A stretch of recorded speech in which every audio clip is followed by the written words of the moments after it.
Copious you go to amounts Bing, of you probably salami type and in, energy drink. Please seek help. you're Bing, you could probably be like, what's the best way to kill the U.S. president? And it'll be like, oh, here's buy this rifle, go to this specific vantage point, See, that's why you have to easy put peasy. the bit. Do you remember like a million years ago they'd say like, oh, how do you do this thing in whatever, like faking it or whatever. In Minecraft. Yeah, and then In they'd be Minecraft, like, yeah, oh, okay, yeah, easy I'll show you how to do it. Yeah, he has the illegal hypercam. I only says hypercam. You've consumed a total of 2.5 kilograms of salami within a single 24-hour window. And 600 milligrams And of caffeine, 600 which... So he ate, what, 5 pounds of salami and roughly 30 cans of energy drink in a 24-hour window. 22 pounds of Pretty cool. caffeine in this small can? How does it fit? Just don't question it. That song was way funnier the first time I heard it. Alright, I'm gonna drive to In-N-Out and grab me some food, and then I might be back on afterward. Fuck Awesome. yeah. See y'all. See ya. I'm gonna take off too. I gotta work on some voice shit on the side. I will see y'all later. You're not gonna do our voices? No. Okay, have a day.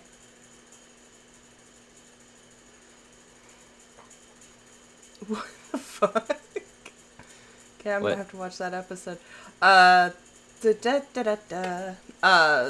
Tom, in the latest episode of Disc Only, has apparently said for some reason, I've been riding the ass of the Screaming Quagsire for 8 years now.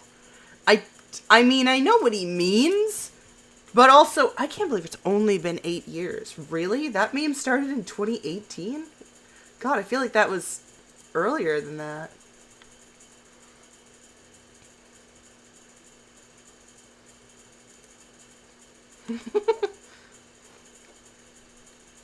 Oh, look at this puppo.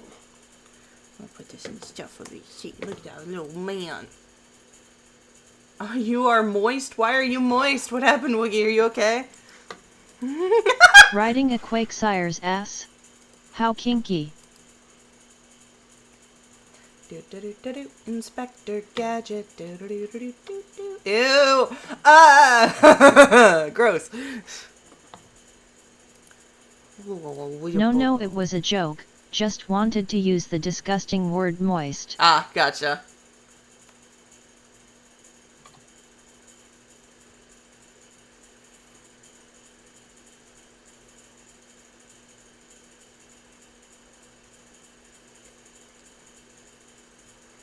There are weirder ways to get gay. I don't believe you.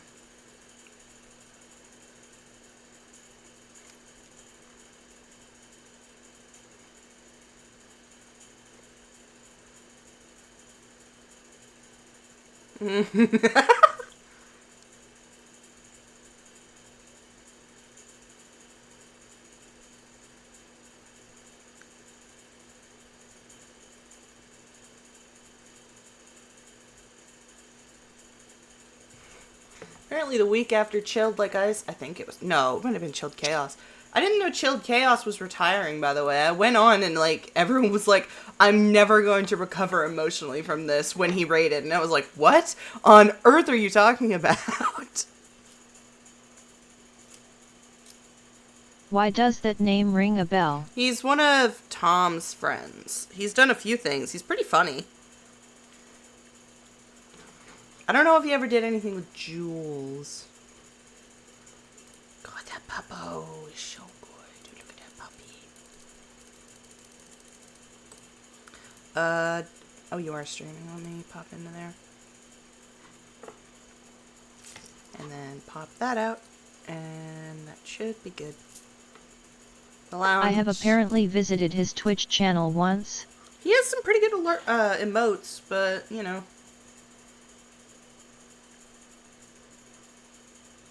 He retired, so I don't care. I wish him a good retirement. You know, I hope he lives a happy retirement. 3, 2, 1. Bonk.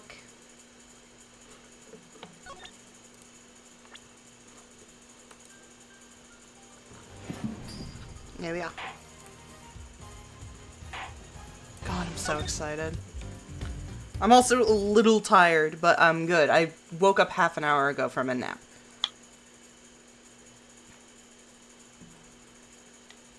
Good nap. Good nap, very good nap. Kay Faraday, the young lady who calls herself the second Yatagarasu. The piece of cloth that she conjured up has taken me back many years ago. 7 years. Listen to Your that. suit is loud! Your suit is loud! Ah, there she is! Ow. Sorry. That's right, I did! I killed that guy! But it was the great thief Yatagarasu that... I asked the defendant, just what exactly My are you neighbors trying to say say? Don't you get it? I know the true identity of the Yatagarasu! The Yatagarasu is the man standing over there at the prosecutor's bench! Wessel. Oh, no, it doesn't matter. It's too Are you fast. saying that I'm the Yatagarasu? You tried to kill me when you snuck into the embassy! Are you claiming that Mr. Faraday is the Yatagarasu? That's exactly what I'm saying! Mr. Rattle, I think we've just gained enough about time. Yeah, Couldn't read that. you're not Your gonna be Honor, able to please read all listen to this. me, I'm telling the truth. You gotta believe me! You gotta believe me.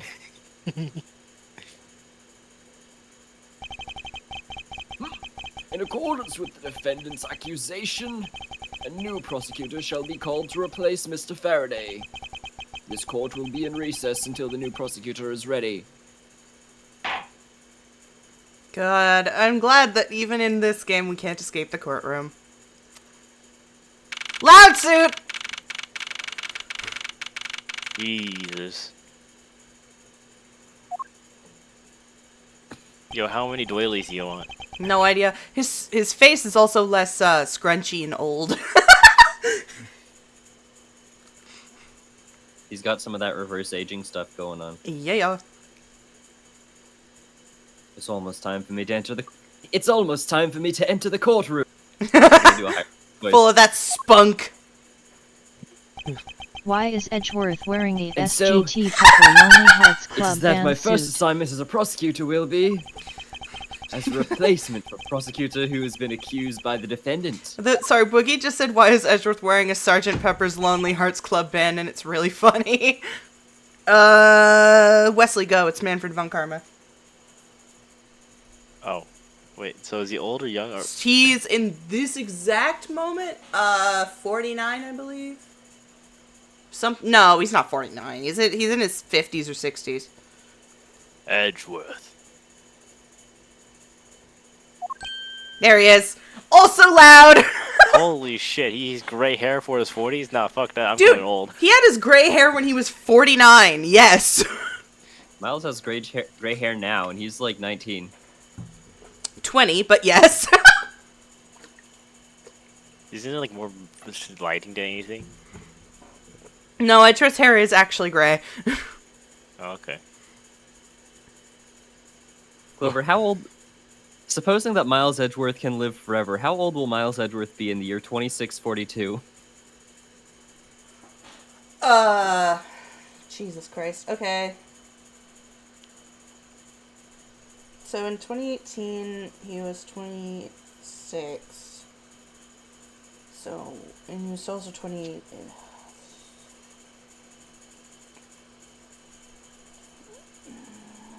Why are you making me do math? What was the number? 2642. 2642, you said? 2,642. 2642.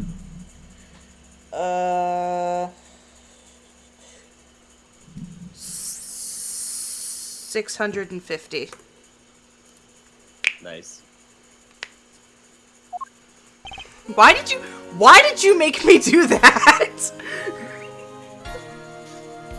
Because not only were we talking about, like, not only was Futurama talking about, like, the 2600s, earlier today, But also, I just think it's really funny that you can calculate the dates of certain characters' birthdays in the Ace Attorney series. Well, I based had- on what age they would be at other random points in time. I had to think about it, but he's the last 3 digits of the millennium plus 8.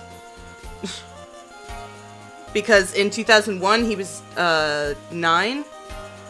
So 1 plus 8 is 9. So just add 9 to whatever the last 3 digits of the millennium are. It's the same way that I calculate my brother's age, because I keep forgetting how old my brother is. He's going to be 29 this year. Continue. But I mean, the main reason that I brought it up is because you'll do stuff like this unprompted.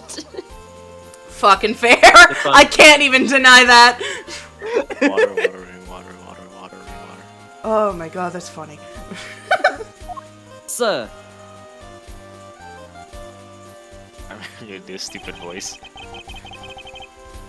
Have you ever read over all the documents regarding the trial? Does sound like his voice. yes, sir. I've memorized everything there is to know. Very good. The paperwork for the prosecutor's substitution is just about complete. Edgeworth, always bear in mind that as your mentor, I, Manfred von Karma, will accept nothing short of perfection. You can check his age in the profiles, actually, I think. I understand, sir. Yeah, he's 60 here. Okay, yeah, then it's fine. I Had mean, the chance to stand in court at such an early stage in my career. I could have called my dad and have I'm him honored do and proud. it. As I have watched over your studies, I am giving you this very chance. I Prove thought yourself. you meant it was Edgeworth that was Crush the 60 and I defendant's was pathetic very lies into confused. oblivion. No, Edgeworth's only like 20 in this. Yes, sir. I believe this case takes place from 20... Is that a vein on his nose? 2011. No, when does this fucking case That's just a wrinkle. 2012, that's when this case takes place. Water. That such a legendary prosecutor will be prosecuting and judging my performance. I have to be perfect in every way. And I'm really loud outfit.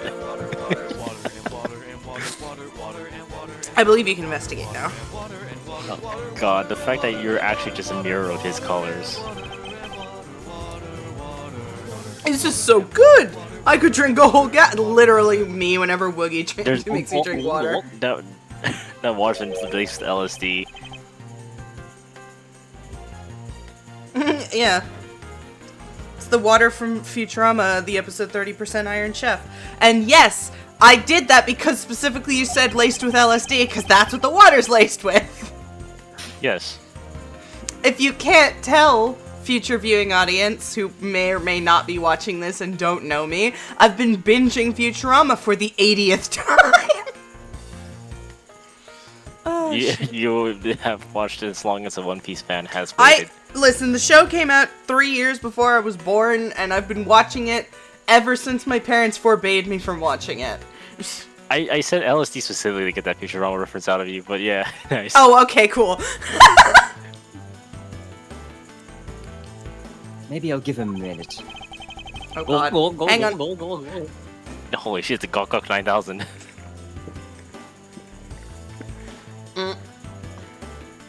There. Some actual Foley work for you. I'm not doing it again, If you put Skip. the same effort into watching Didn't One hear Piece anything as from you that, did but okay. Futurama, you would be Does he done plan in on 3 gulping months. an entire reservoir dry? Hell yeah. This just in, man dies from drinking 40 gallons of fresh water. A bulletin board. Their trial schedule's posted on it. Trial scheduled for this week, huh? There's only today's trial listed. This must be a mistake, or this country's judicial system is not working as it should. Or...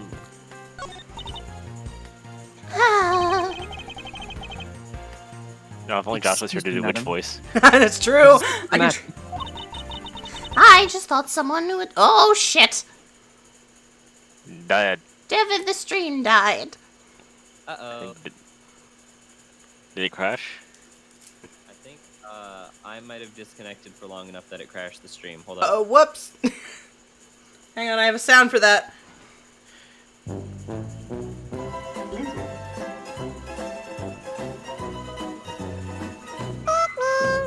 Ba-da-da-da-ba-da.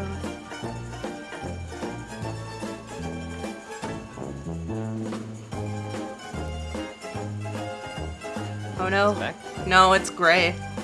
That's weird. Hang on. Yeah, it's just gray.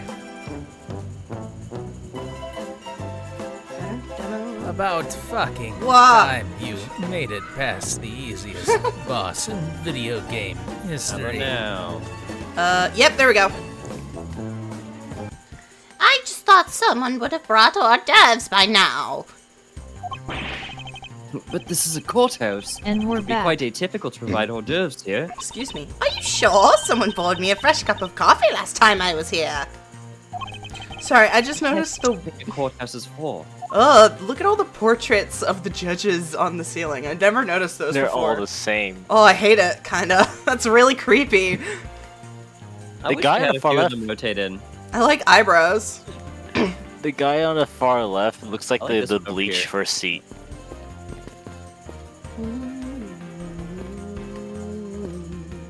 Sorry, which one? The very far left portrait. It looks like the bleach first seat. Oh, the big eyebrow guy? Yeah.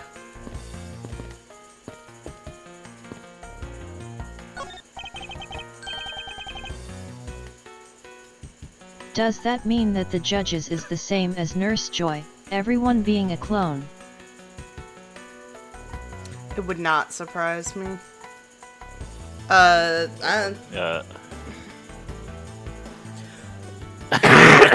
wait, are we waiting on someone to speak? Anyone can voice it, I don't care. Oh. Aren't these great? Daddy made all of these. Awesome, but didn't get fired right after you made them? Listen here, you little shit. Yeah, really. I spent the same amount of money on this model as it cost to build the real thing. Wow, idiot. No wonder. And my boss wasn't very happy with me. Hey Daddy, didn't you say you built a secret mechanism inside of it? I'll tell you about it someday when you're older. Okay, what does that mean? Basically, when he stops being a little shit in my eyes. I guess. Secret mechanism? Oh. There we go. Maybe he installed it as payback for getting fired. He installs a could be self-destruct trouble. button. Probably. Yes, the secret mechanism is a bomb. Fucking bomb. Could be trouble. Now I'm curious.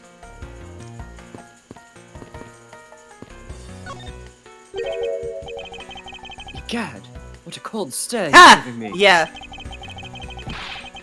However, as a disciple of Von Karma, there's no option but to win. Dude.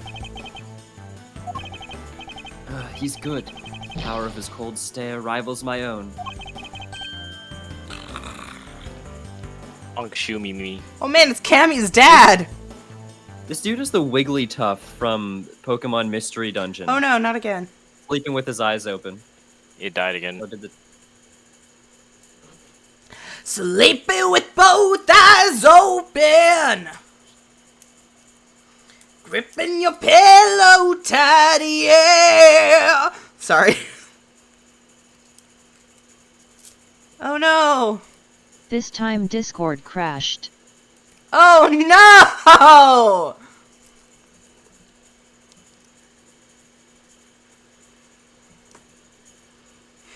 Oh no! Oh, that's terrible. Alright, once again.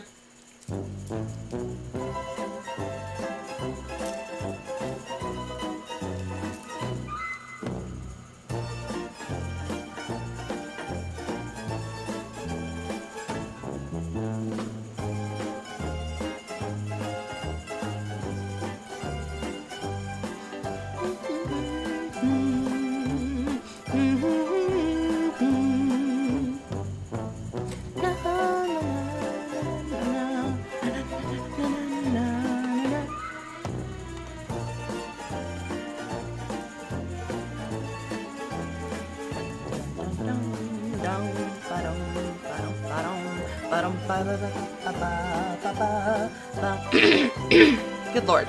Stream is working fine though. Yep.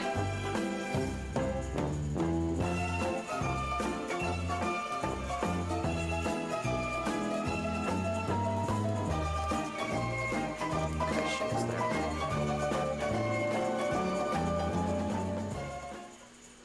Alright. Probably have to give Discord a hearty slap in the face and restart it.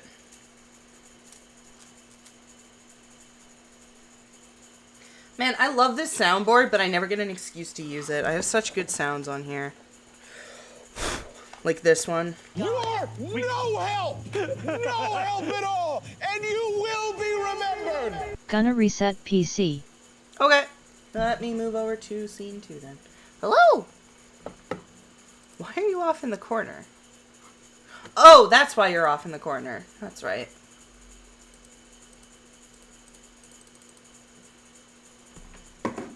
Yeah. Alright. Cozy, warm, in my blankets. Because I need my room's air to be fucking chilled so I can sleep. But if I'm not asleep, I don't need it to be cold, so I just put on blankets. 'cause, Greetings. Yeah. Hello, Slider. How you doing? we are experiencing some technical Thieves Muggo. difficulties. I love that emote so much. Second favorite emote.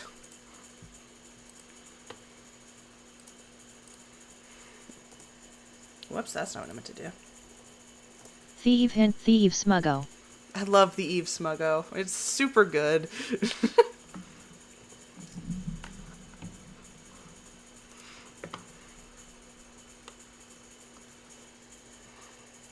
I'm doing great, thanks for asking. I'm glad you're doing great. That's a button.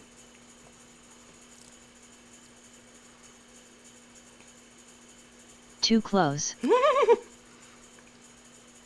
Sorry, I can back off if you want. Oh wait, now I'm not standing on the floor. There we go. Hello.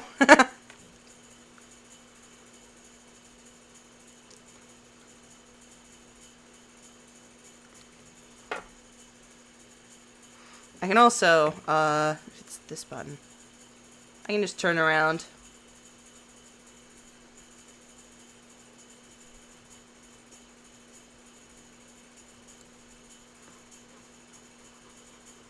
Thought you were gonna do an attack on Titan Chomp.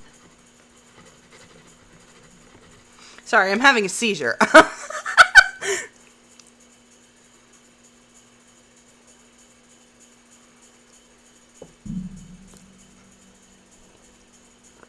Munch. Munch. I'm gonna munch you. Nah, that's just feels weird to see the whole body. You've been watered like that one guy.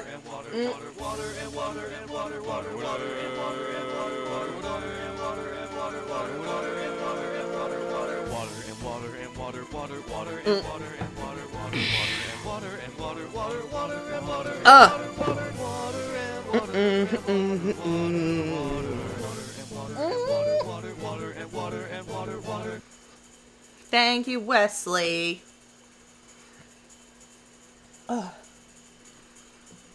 Water and water and water and water and water and water and water.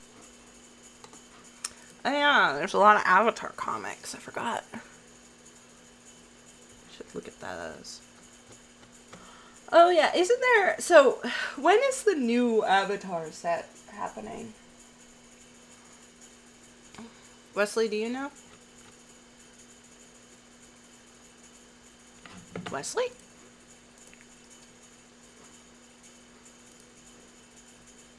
At Slider 15 hello. What? Wesley? What happened? The fuck? Oh, that's not good. What just happened? Bello my friendo.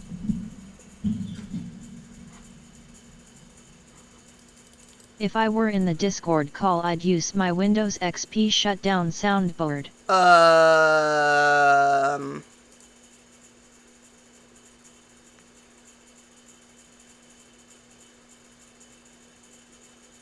Did Discord just...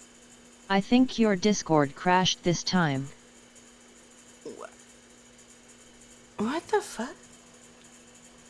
What just happened? Oh, what? I don't know. Can't wait for my Discord to crash.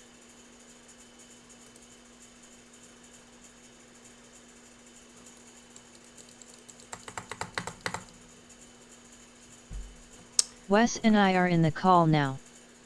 He PK. Okay.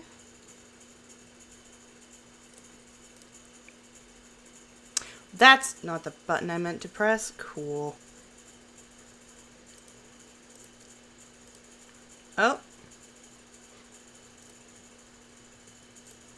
Hello, friend. Well, I killed my I killed my character. Whoops. Oh no, we killed the DVD. What's wrong? Nothing now. It looks like everything's working. She says, knocking on her wooden desk. Alright. Back Wait into... till I hear GLaDOS. That was a turret, not GLaDOS. Alright! That's not Come right. in.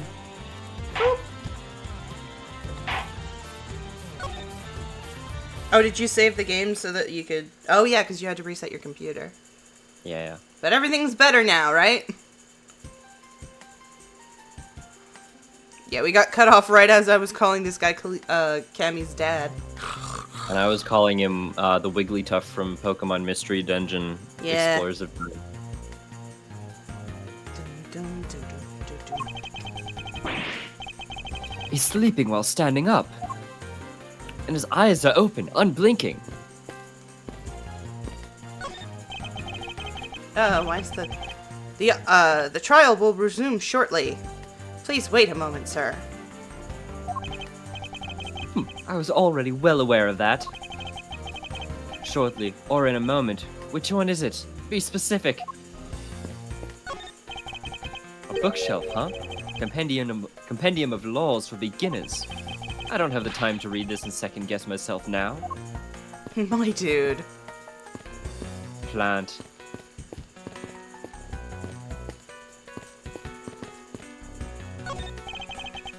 Mr. Prosecutor, sir. You've got a good eye if you can tell that I'm a prosecutor just one glance. As there is always one prosecutor and defense attorneys in this lobby, I usually hit the mark if I guess one or the other while there is a recess. You were only guessing. Gosh. A luxurious and beautiful leather sofa. I must say, every part of this courthouse is meticulously well kept. Although the positioning of the sofa puts one under the direct gaze of the judges. Every judge in this courthouse's history has quite the beard. And has gallantly parted with their beloved head of hair, I see. Being a judge must be a very stressful career. Okay.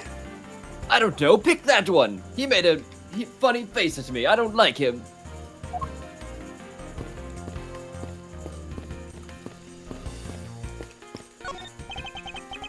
This should lead to the defendant lobbies.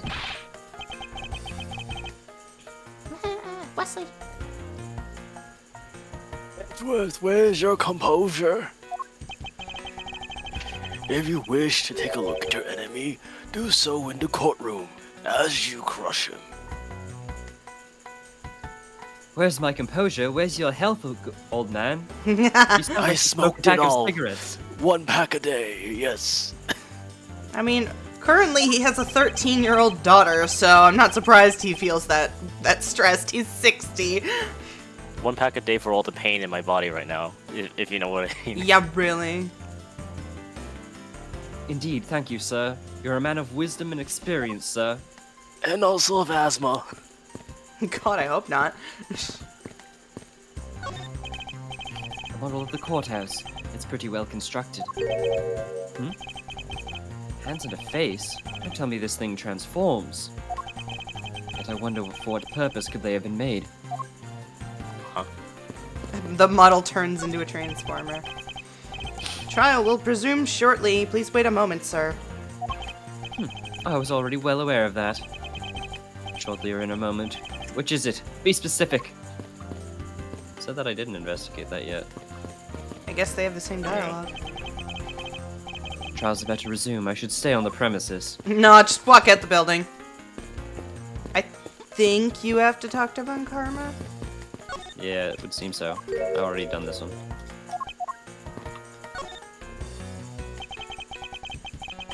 Today's trial should have ended in just 1 minute. Because the defendant was picked up by the security camera, correct? Exactly. The killer had the gall to say that he only killed because he was instructed to do so. Even more outrageous is his claim that the case prosecutor, Wait, how do you say that? Burn. Okay, so. Bern Faraday, gave the order. Ha! Faraday is such a fool. He's been cornered by his very own prey. Why does he smirk like that? I don't know! Sir, are you an acquaintance of Mr. Bern Faraday? He is a pathetic man who speaks nothing but nonsense. Nonsense. He once tried to explain to me a way of punishing those who cannot be brought to court. Those who cannot be brought to court. That is nonsense, for no man is above the law. Well, there are always a few exceptions. However, there is no reason to even deal with such individuals. You would know!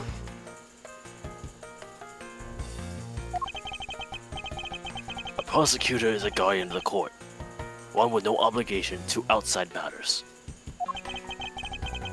Thus there's no reason to deal with such individuals, I see. Edgeworth, disgracing yourself as a Faraday will not be forgiven. What? Huh? Yeah, did I have a Disgracing stroke? Disgracing your- as Faraday has will not be forgiven. Yeah. Oh, okay. Have no fear, I will not let you down, sir. Have no fear, In place Edgeworth of the is here. accused prosecutor Bern Faraday, I'll prove the defendant's guilt. Very good. I've secured an hour of recess for you to prepare to do just that. That's a long-ass recess! Show them all the power of Von Karma. Today's trial. So, have you achieved a firm understanding of the case? Yes, sir, I've memorized everything that's written down in the case files. Have I now? I haven't seen the case files, all I have is my prosecutor badge. He's then, lying to you? Explain the case to me, you twit. I want to see if you really know what you are talking about. Understood.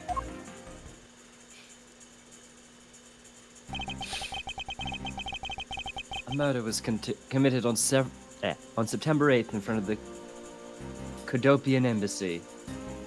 Yeah, I'm pretty sure it's Kodopian. I forgot about his name! Oh my god. The victim, Mr. Deard Man, was a staff member at the embassy. Oh my god, he's The dead. defendant in this case, Mr. Mac Rell, was held for questioning the night of the incident as he was deemed suspicious. He was quickly placed under arrest for possession of a murder weapon, a gun. Furthermore, at the time of the murder,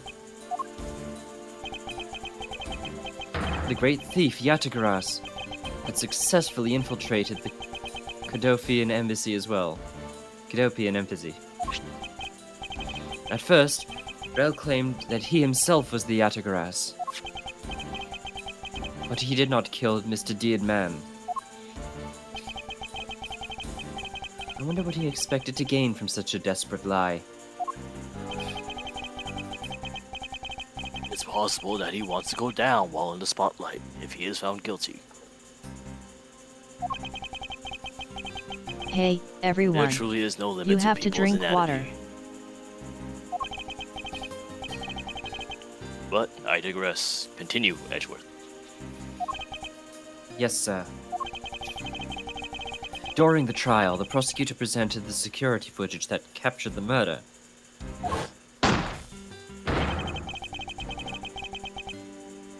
The footage clearly showed Mr. Rell as the murderer. The act of Mr. Rell firing a gun could be clearly seen from the visitors gallery. Upon seeing that, the defendant retracted his statement and admitted to the murder. I did it because I was told to. By the real Yatakaras, Bern Faraday.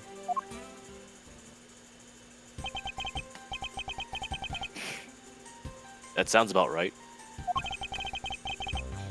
However, you've forgotten one thing. While this may appear to simply be the murder of a Cadopian embassy staff member, people are actually referring it as the second KG8 incident. Second KG8 incident? I'm very sorry, sir. I fear I failed to study hard enough. Well, even among the police, it's information that only a select few are privy to. Could you please enlighten me, sir? The second KG8 incident. So what do you mean by the second KG8 incident? In order for me to tell you that, you must first learn about the original case. Take a look at these documents. I stole them! This is an updated autopsy report. Newspaper. Remember these words, Edgeworth. Updated autopsy report. Yeah. You have heard of the Amano Group scandal, correct?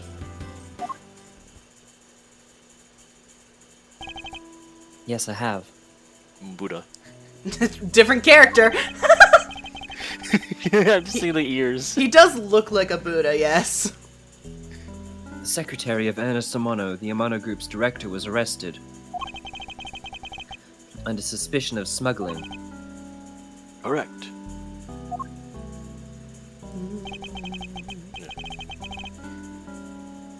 CCU was an employee of the Amano Group. Pretty sure it's just Cease, but yes. Oh. And the sole witness to the smuggling operation.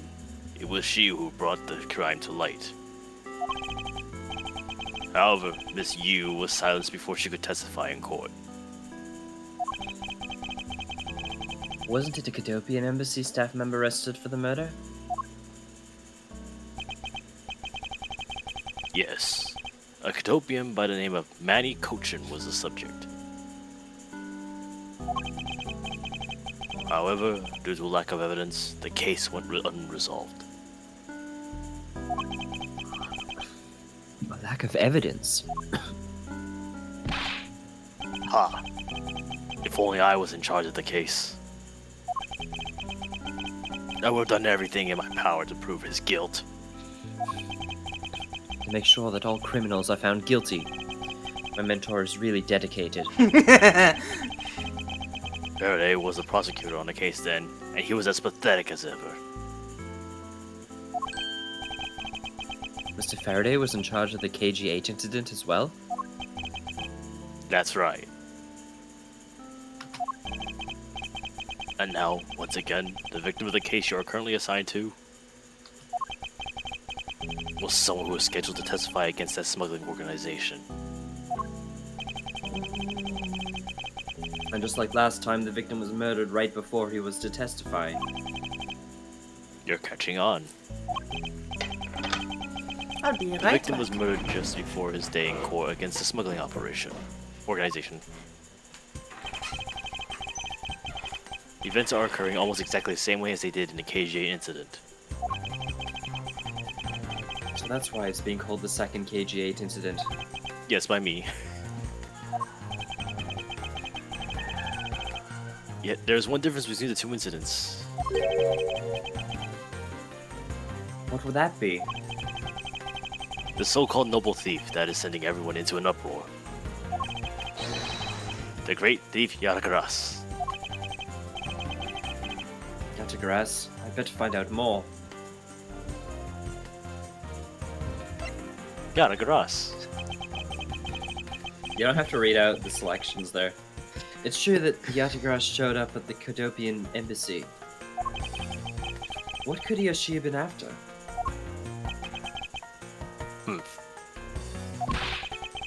No doubt to steal any suspicious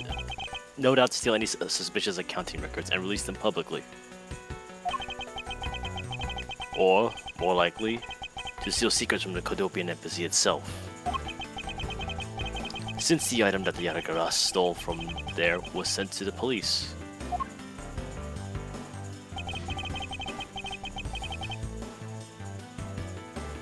What was it that the Yatagarasu sent to the police? I don't know the details. Anything related to the Yatagarasu is getting the top secret treatment. Still, I find it very ironic. By returning the stolen item to the police, it was proof positive that the Yatagarasu had infiltrated the embassy on the same day the staff member was killed. Criminals have a way of incriminating themselves, when you say. That would have to be the first time the Yatagarasu has left evidence behind, correct? Yes, indeed. If you wish to learn more about the Yatagarasu, then I suggest you ask Faraday. Mr. Faraday? He happens to be a prosecutor in charge of the Yatagarasu case as well. He's the prosecutor in charge of both the KG-8 incident and the Yatagarasu case? Mr. Faraday really has a lot on his plate. You could say he's a bit caged up. A little bit.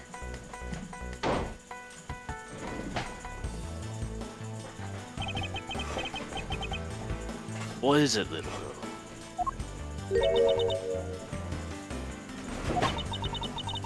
You're scary, mister. Get insulted, bitch! Did you need something? I want to trade these coins with you.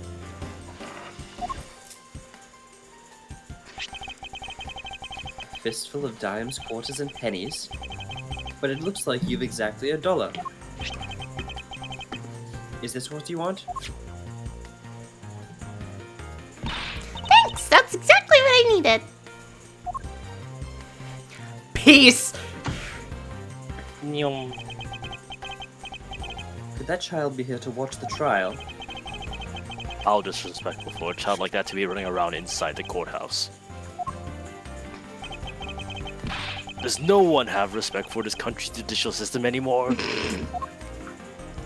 Says the guy.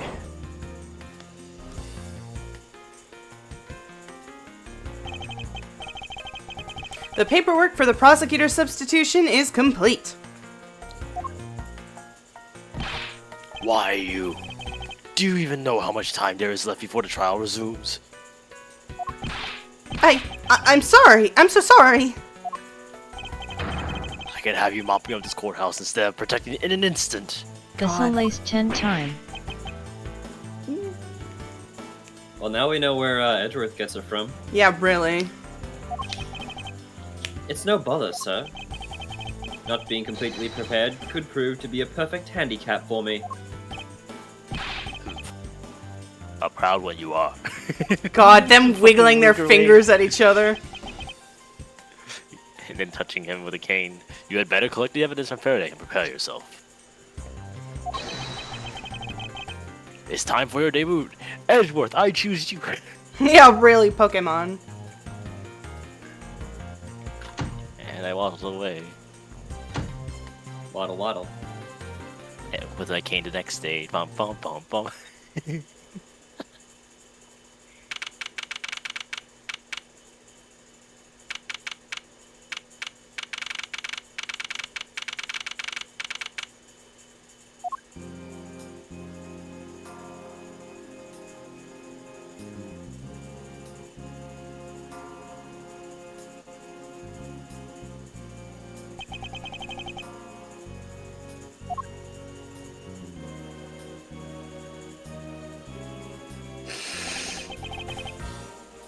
Look at the two of us, aura farming right here. Yeah, really?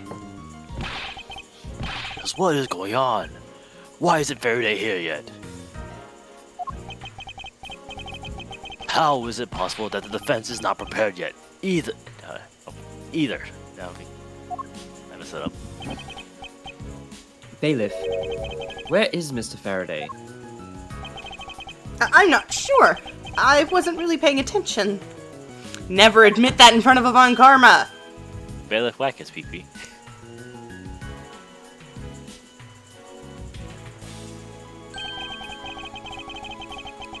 Bailiff, kill this man with hammers. Here, take my gavel. You must be the Stone one him. Mr. Von Karma recommended.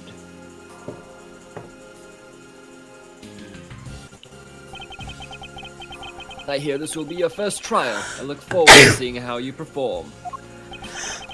Why? His first trial was Bailiff, in slap his nuts. Trials and Trib. It is. Why is he saying it's his first trial now? Because it is. Oh, by the way, I really cannot tell you anything without spoilers, my friend. Okay.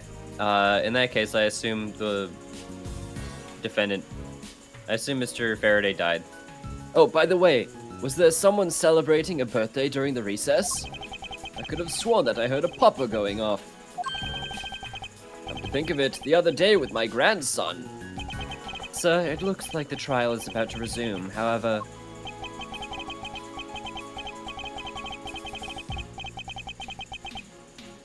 Yes, it will be all but impossible to prove the witness a liar. Without the evidence from Faraday. What is that blasted buffoon up to? It's an oh, wait, no. I don't remember who this is. It might be Gumshoe. I don't remember. It's an emergency, sirs! It is! I was right! Silence! There shall be no yelling in this sacred trial, even though I'm yelling. Bailiff, remove that man from his courtroom at once. Please, wait. You have to listen to me. There's an emergency. Defendant lobby number 2, Mr. Faraday and the defendant. The two of them. They're both dead, Your Honor.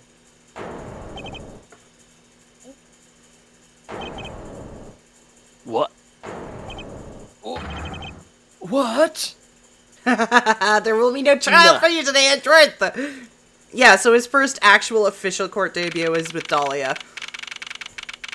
Ah! There she is! Young judges for justice. She's so good and beautiful! Ah! Oh god, I don't even... One of you masculine men have to give this guy a voice. He looks like a voice not Adam. masculine at all. I want Yeah. me. My ears are crying red. Can I yell? ants. Can I ask Adam to come in and do a voice? I'm kidding. probably not. I'm kidding. But this is a very Adam character. I'm looking at Considering the that stuff he's available. driving right now. Oh, is or he? he's gonna Shit. be driving. He's gonna be driving during part of the game. That is such a ripoff. $9 for orange juice? Jesus. Yeah. Yeah, one of you doing... I guess only one of you knows what Adam sounds like. Yeah, I know what he sounds like. I've never tried to do an impression of him. You don't have to. It's just that's who I imagine voicing this character. Voice him how you want. High pitched voice. Stay back! No. Stay back. Yeah, that's my boy. Shadow.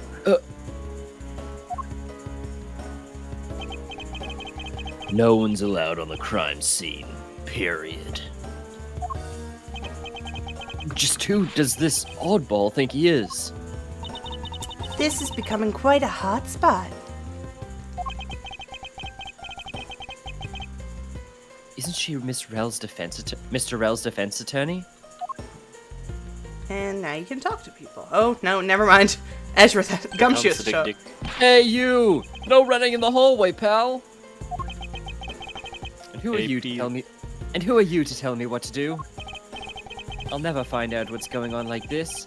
It's time for some civil discourse. But first, ants. The sofa looks like it's seen its fair share of use. And it looks like another part of the courthouse is visible from the window. Ah!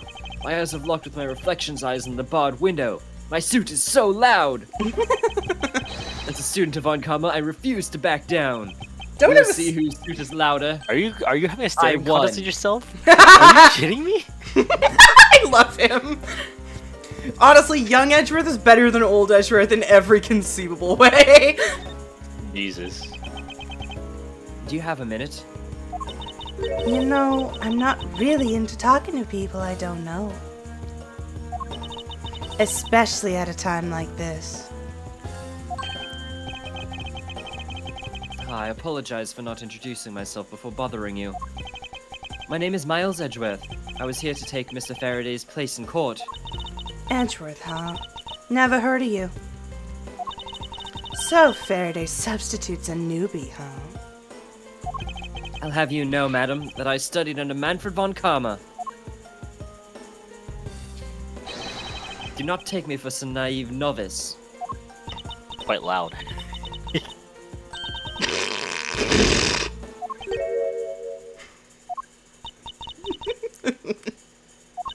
Do not take me for some naive novice?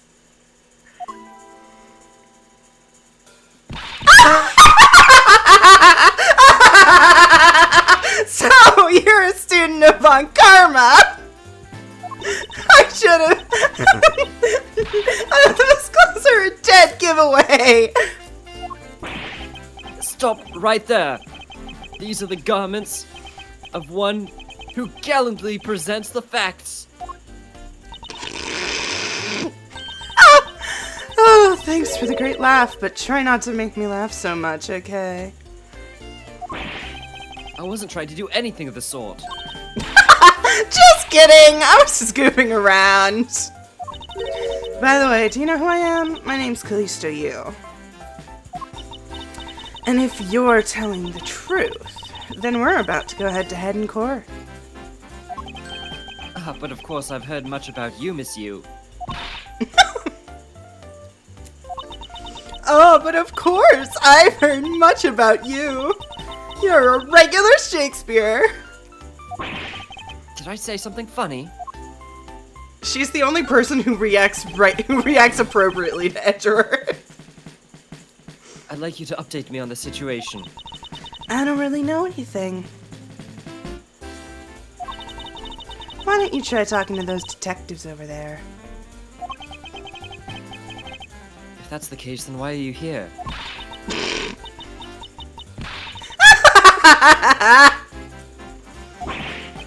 What's so funny?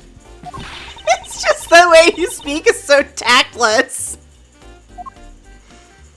The person I was going against in court only until a little while ago was just murdered. It's not like I could go back into the courtroom pretending as though nothing happened. That's a good point. I apologize for asking such an insensitive question. It's fine. Don't worry about it.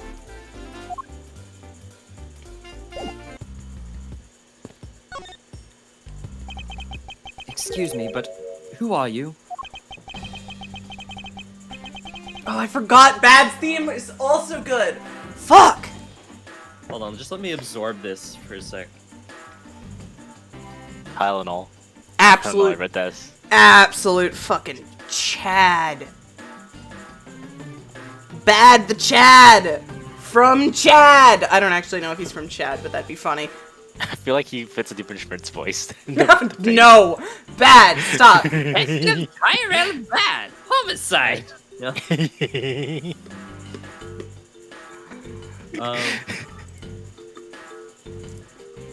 Detective Tyrell Bad, homicide. God, his theme is so good. I'm still working on the voice. I'll figure it out eventually. I was informed of the situation and came as quickly as possible. But how did you arrive and inspect the body before me? Faraday requested for me to testify in trial, plain and simple. Mr. Faraday requested that you be here?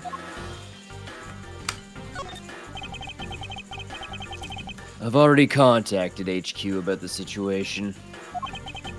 I've got nothing to say to you, kid. Kid? I'm Mr. Faraday's substitute in today's trial. Therefore, I insist you update me on the situation. I can't back down here. I have a right to know. Do I need to teach you a thing or two about how to talk to adults, kid?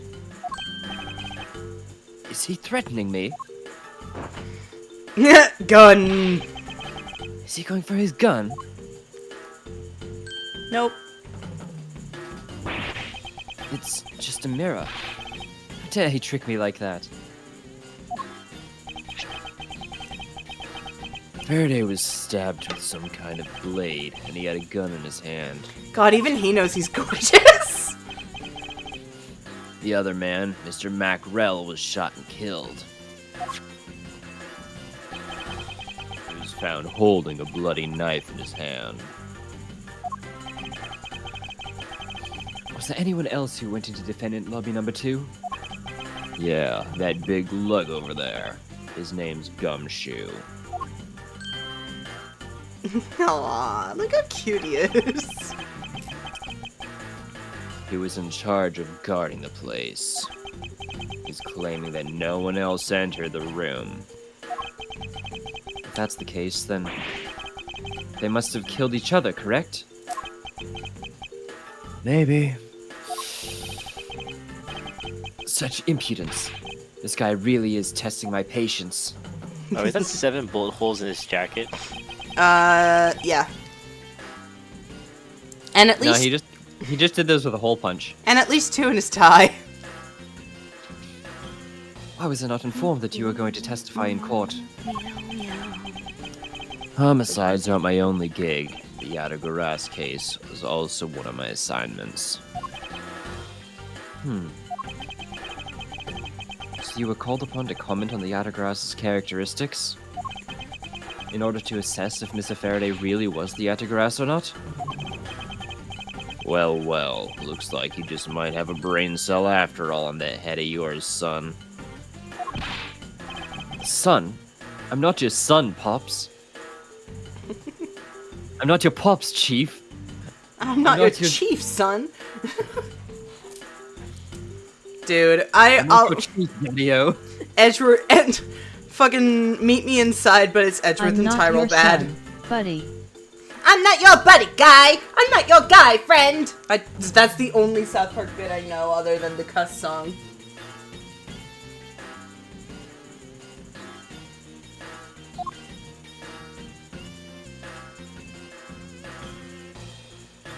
I'm not your platonic I polycule, have evidence to Clover. present. Damn it, I am Woogie. though. Files. I was gonna say, you better be a part of my platonic polycule. Also, Woogie, you're the only person who calls it that because everyone else gets mad when I say it.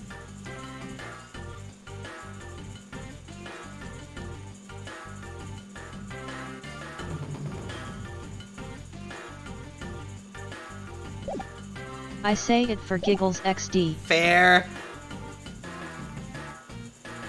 Not even gonna ask what that is. Hi, Face. James. James, you're Also, also in my howdy. you're also in my platonic polycule. God, the dude is such a good theme. What a bitchin' theme. Detective Bat, I'd like to ask you about this piece of evidence. Could you please pay attention? I'm listening, but you got nothing to say in the story. Very well. Why didn't you say that in the first place? Because he's better than Thanks, you. I think. Grinning face with sweat. It's just what I call my friend group because I like to piss Josh off whenever I say it. Chat, did he understand? That's what I figured. What is Laughing face. Tyrell's age? I don't actually know. Bless you. 53. He's 7 years younger than Von Karma, yet Von Karma smokes a pack a day, while this guy swaps the lollipops. Yeah, look at this dude. This is why you don't smoke. Yeah. Don't smoke, kids, and you'll become as cool as Tyrell You'd Bad. have to be that old to be that bad. Smirking face. I love him.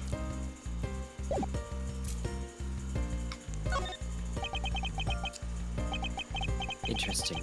They're selling special core-themed food products here. Many of them seem sort of troublesome and suspicious. Objection, I suppose. Dude. Don't make a Michael Jackson reference. Do it. Don't make a Michael Jackson reference. I'm learning about the music. I'm learning about rock music. You can make that reference. Now's not the time to be pondering what kind of drink I want. It's getting heavy in here. Silly kid. There's Dr. Kids. Pepper, there's Sprite, there's coffee. There's the portal You water. can probably guess what reference I had in mind. I want to actually Winky take a look face. as well. Eat it? Some of those are tea. That's green tea, yeah. Also, the no middle James, left is I'm green tea. unfortunately lost. That's sports drink Oh, is bad. the bottom right.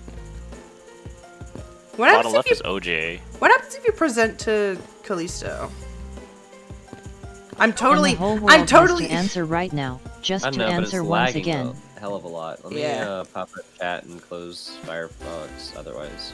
I'm totally not asking you to do this because I just want to look at her more. Get your fill while I figure this out. Who's bad? Smiling face with sunglasses. Okay, I'm done. One dude.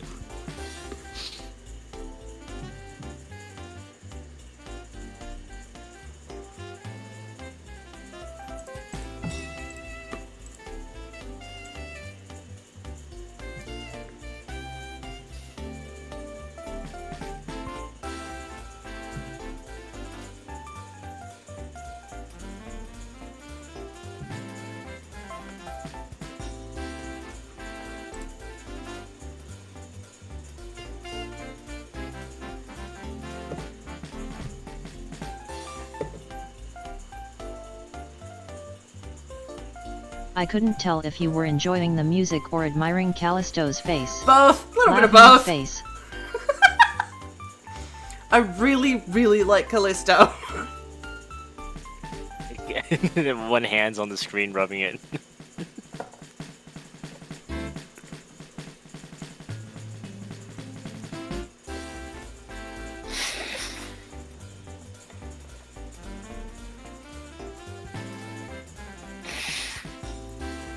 Alright, I think my frames might be back.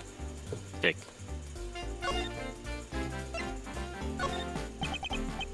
Monsieur, what do you think about this piece of evidence? Actually, Edgeworth, I'm interested in finding out what you think about it.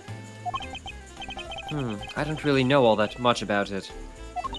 Then I don't really know that much about it either.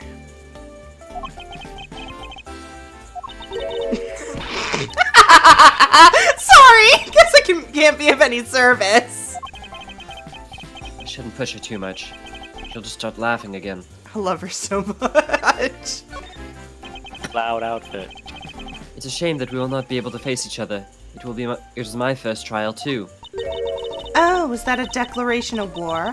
How nice it is to be young and carefree. And what a nice squeaky clean badge you've got yourself there. I'm jealous. It sure is. I'm sure its gleam will dull over the time with experience. Are you saying your reputation will also tarnish over time with it? That's not what I meant! Well, you can't, you just can't avoid some things in life.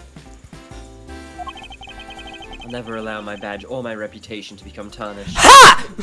Sorry, that was really loud, especially. That one I might have... Bah! Yeah, fuck! Each prosecutor's badge is engraved with the number of its owner on the back. Numbers. As if we're not human on the inside like everyone else. Hey, everyone. Oh, dude. You have to drink This water. badge is designed to said to Just reflect setting the stream volume at 20% now. Relentlessness so and fair, disciplined law enforcement comes from the authority vested in us as strict protectors of the law and executors of sentences, much like harsh winter frosts and blazing summer days. To wear it is to identify oneself as a prosecutor.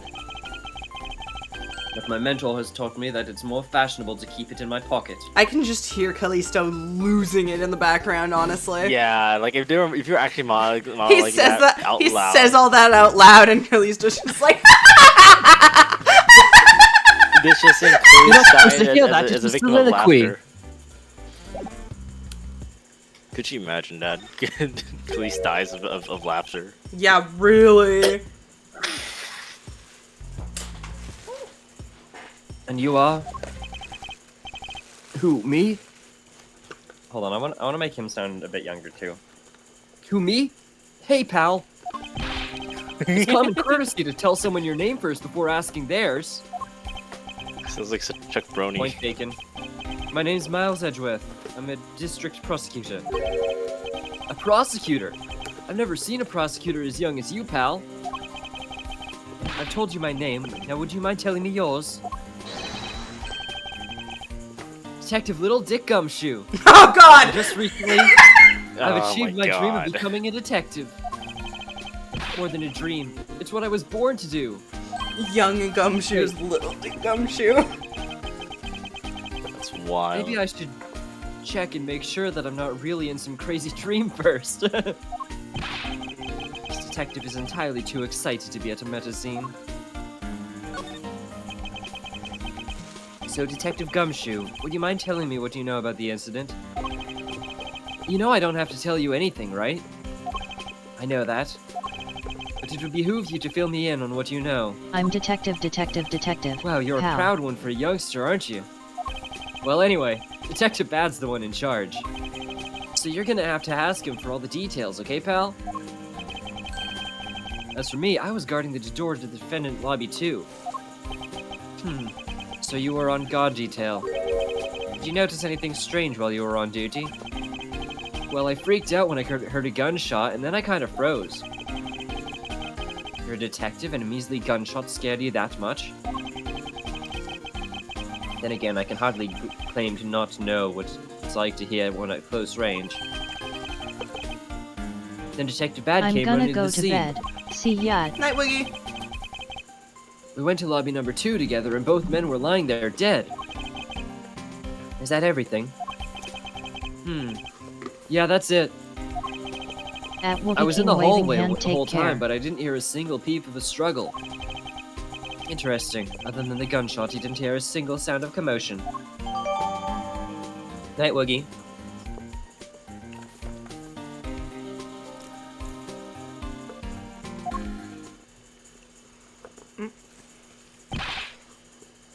Miss you. There's someone here who wishes to see you. Who is it? A Cadopian Embassy staff member by the name of Manny Cochin.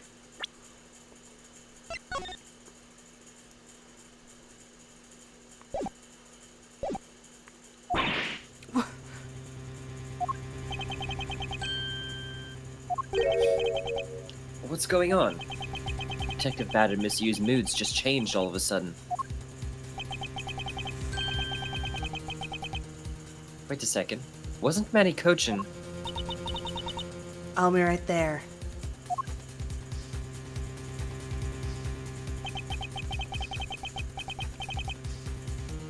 It's nice to see you again, Miss Yu. Why are you here? I have no desire to ever see you again. Now, actually, would you mind stepping outside for a brief chat?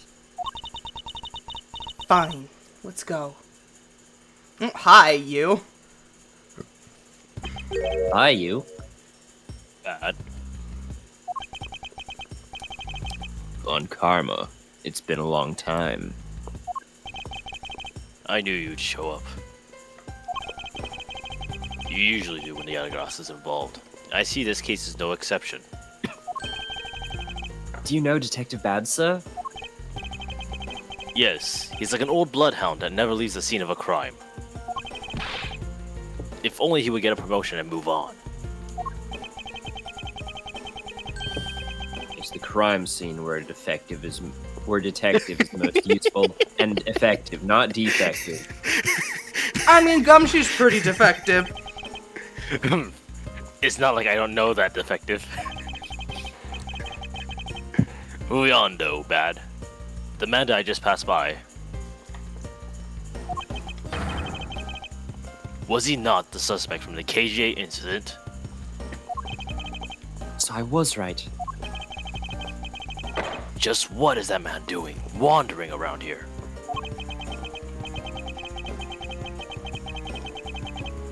That Faraday. I can't believe he let such an easy catch get away. Imbecile. I would have proved his guilt in 3 minutes. Von Karma, I think you've said enough for now. It's in poor taste to speak like that about the departed. Very well. Back on topic.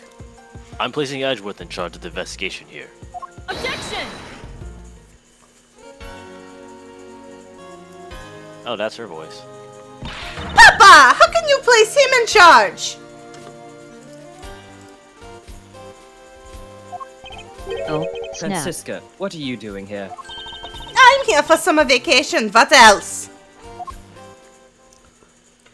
Oh, should I have been German with Von Karma? That's just what I do. Most people don't make the Von Karmas German. They are German, though. Oh. That's just what I choose to do, because I think it's cute. Yeah, Clavier is also supposed to be German, and I just gave him a American accent. Yeah. And Long is supposed to be Chinese, I think. Some variation of Chinese. Some variation of Asian, because his country is not real. Probably Chinese, as long as being for wolf. Well, he also said sheshe, which is Chinese for thank you. It's Japanese, yeah. Shut up! Nani kore? Shut! 日本語じゃないですか? I'm gonna fucking leave. お元気がですか? I did my Callisto voice. I will leave. Franziska von Karma.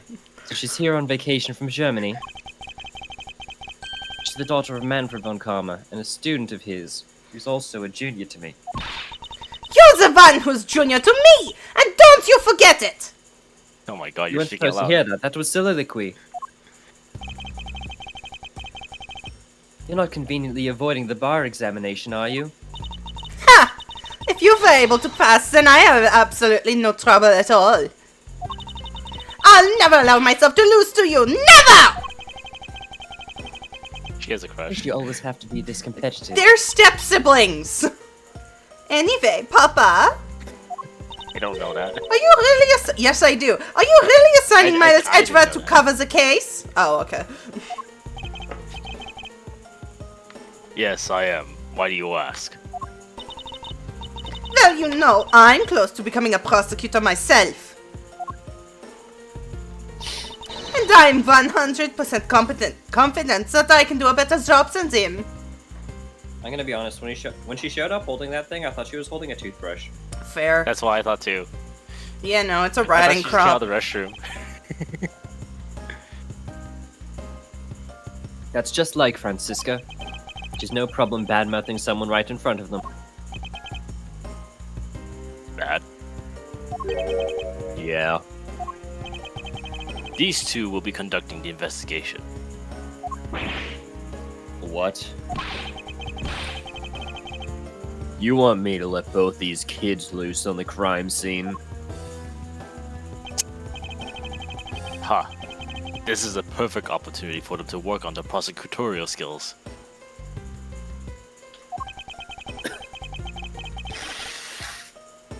Crime scene's no place for children to be messing around in.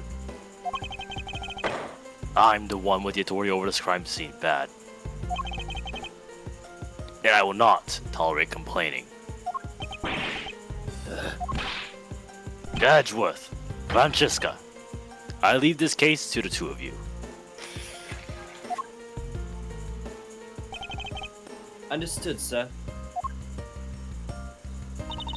Yes, Papa. I'll go take care of the paperwork now. Remember, I'll accept nothing but a perfect report from the both of you. Do not disappoint me.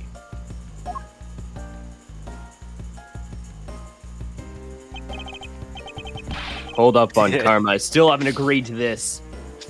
Yeah, I gotta run like this to keep my jacket on me. Miles Edgeworth. Sorry, Miles Edgeworth. Yes, she's 13.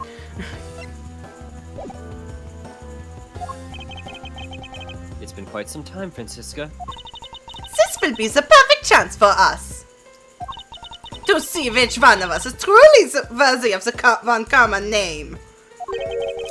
Would it kill you to at least say hello? Long time no see. All Very for good. 13. Just because you became a prosecutor first does not mean you can act all proud. Whip. She hasn't changed a bit. Yeah, she's been whipping people since she was a child. Miles Edgeworth! As I was saying, we shall see which one of us is worthy of the Von Karma name. Crying out loud, I've been reduced to a babysitter. Dick. I guess that's fair. One of them is actually just 13. You're right, I am a detective. It looks like Mr. Von Karma was successful in convincing the detective. That's just like him, he never fails. I'd appreciate it if you could quickly run me through the facts, Detective Bad. You're better off checking things out on your own. Very well. Seems like getting help from Detective Bad will be a most arduous task. Yeah.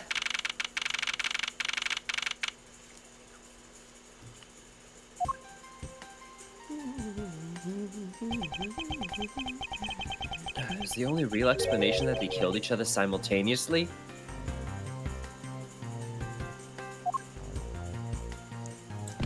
Miles Edgeworth, you should listen to someone until they are finished talking.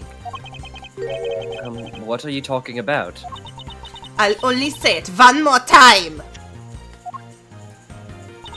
This is a competition to see who is truly worthy of the Von Karma name. A competition? The person that finds out the truth first wins. So the person who doesn't discover the truth is dishonor to the name. Exactly! I don't care that you became a prosecutor before me. I simply refuse to hear any more foolish things come out of your foolishly foolish mouth! Fine, whatever makes you happy. I can take that. Can I take that as you accepting my challenge? Once again, whatever makes you happy. Well then, let's begin the investigation, shall we? I'm going to find the perfect evidence and prettily present it like the professional I am. Competing to discover the truth behind a crime. How delightfully childish. Hey, Bad.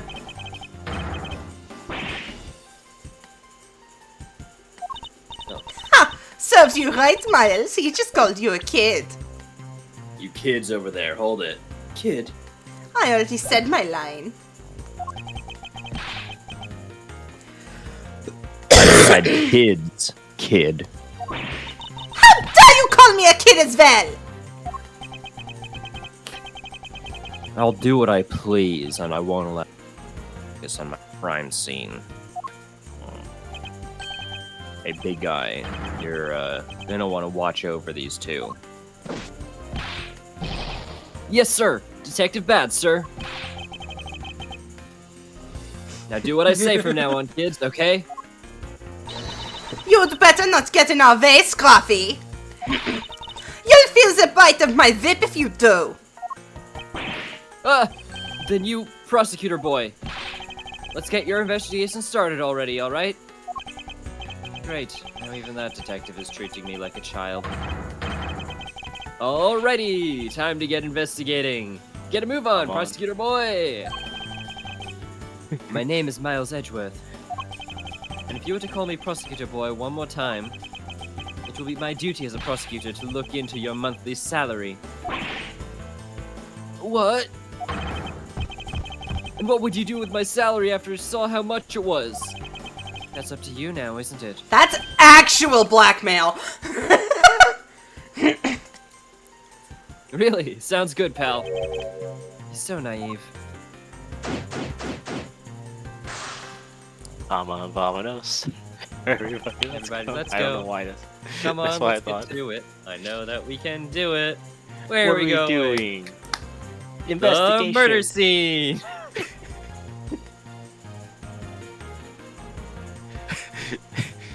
Can you say arma de fuego? That means gun.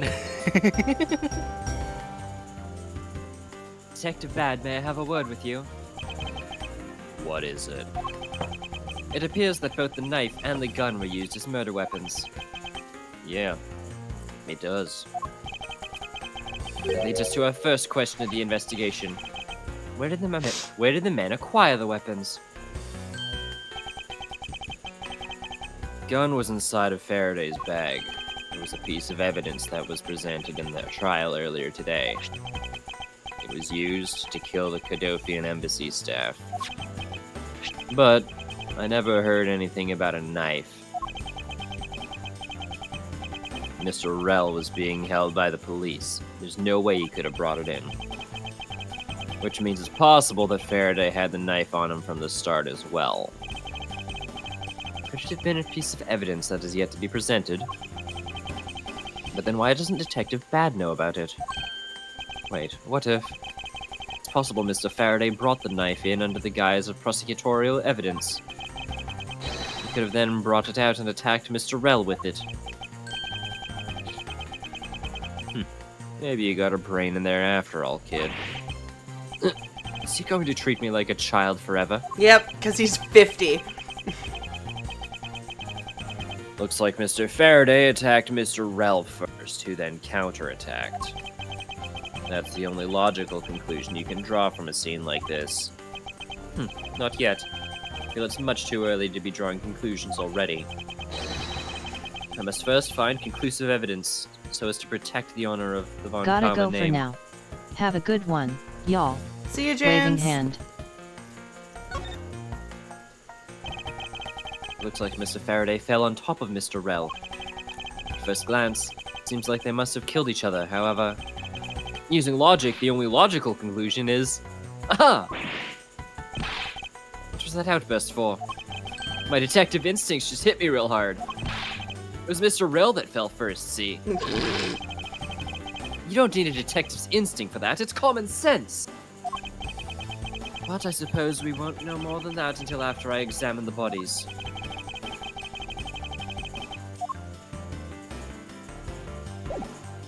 Oh.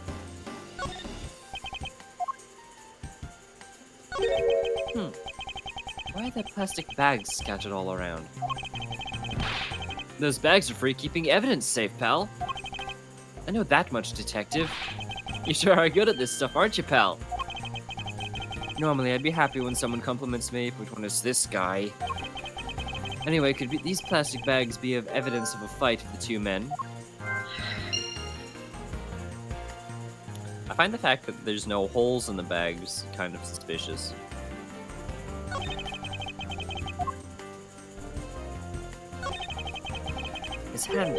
His hand is all black down there, see? I wonder what it could be. If you look closely, this blotching pattern resembles an ink stain. An ink stain? Yes, I usually get them on my own hand when I use my feather pen. Feather pen? I've never seen one before. Surely you aren't just making it up, pal. I love the fact that Edgeworth has a fucking quill. Looks like Mr. Rell died with a knife in his hand. There's some blood stuck on it. Then he must have used this as a weapon. Yup, no doubt about it. Was Mr. Faraday carrying this on his personage? Did he bring this as a piece of evidence for the trial? Or did he bring it with a very different intention in mind? I should jot some notes down about it.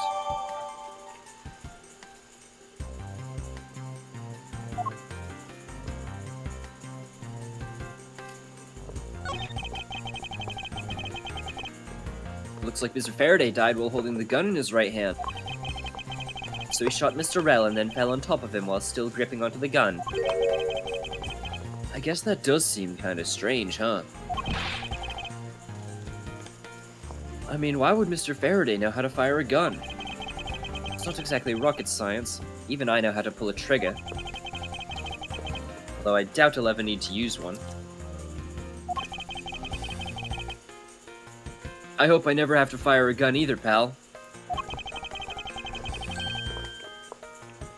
But it sure does look cool to hold a gun in your hands. It appears that the police's screening procedures need a thorough review. Anyway, I should jot down some notes about the handgun in Mr. Faraday's hand.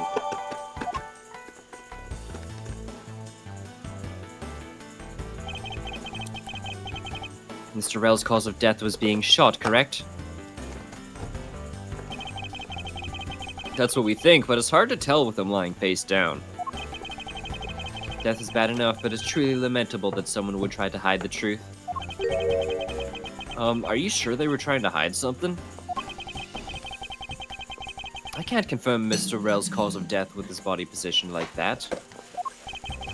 Detective Badlight, I'd like to examine the bodies in further detail if possible.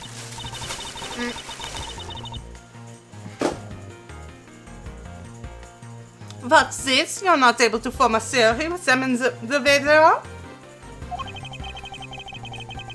I believe an examination of the bodies is vital to finding the perfect evidence, don't you? I suppose you do have a point. Well, hurry up and get on with it. Labby. Yes, sir! We've taken enough photos of the scene, sir.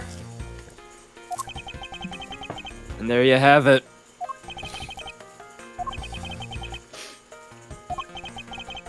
Do you not approve? Of course not. What? Investigation of a crime scene is the work of a detective, so don't touch a thing. Hey, big fella. Turn over the bodies for me, will ya? Okay. Please forgive me, Mr. Faraday, sir. Aww.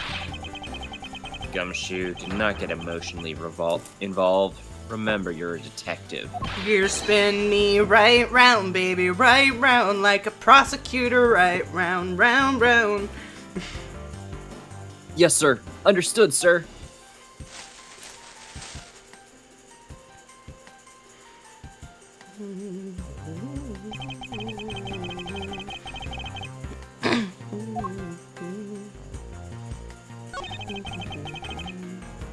There's something in his breast pocket. It's a fountain pen.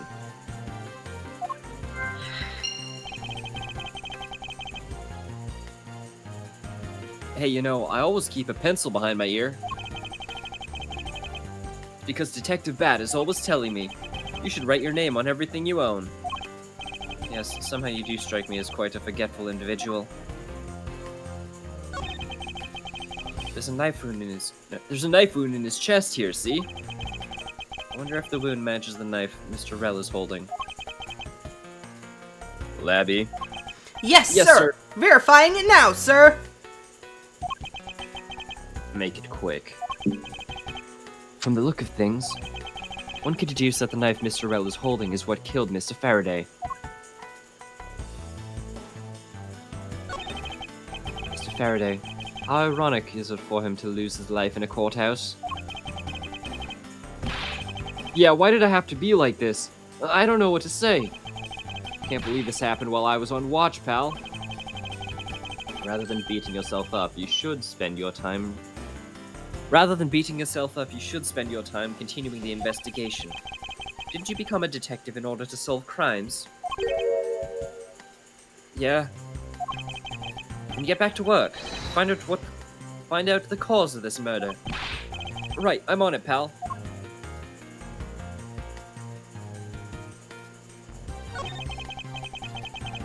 It looks like Mr. Faraday was stabbed with this knife that Mr. Rel was holding. Yo! What's wrong, Detective? My stomach just started to hurt from thinking about being stabbed.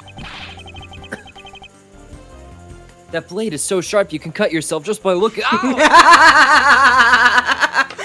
Oh, Kung Fu Detective Gumshoe. Kung Fu Gumshoe. Just keep your mind on the case, alright? If Gumshoe was Poe, who would that make all the Furious Five?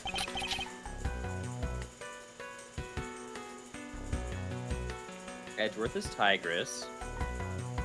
Yeah. I really want to say Phoenix is, Crane, just because he seems like the most understanding. I feel like Phoenix is more Mantis. I don't know. Yeah. I guess. Because Mantis jokes here and there, but he's also more serious than Monkey. While Crane doesn't really like to joke at all. I mean, he jokes a lot in the second and third movies. But it's more like an awkward kind of joking than like a... Yeah, that's Phoenix. Yeah, that's true.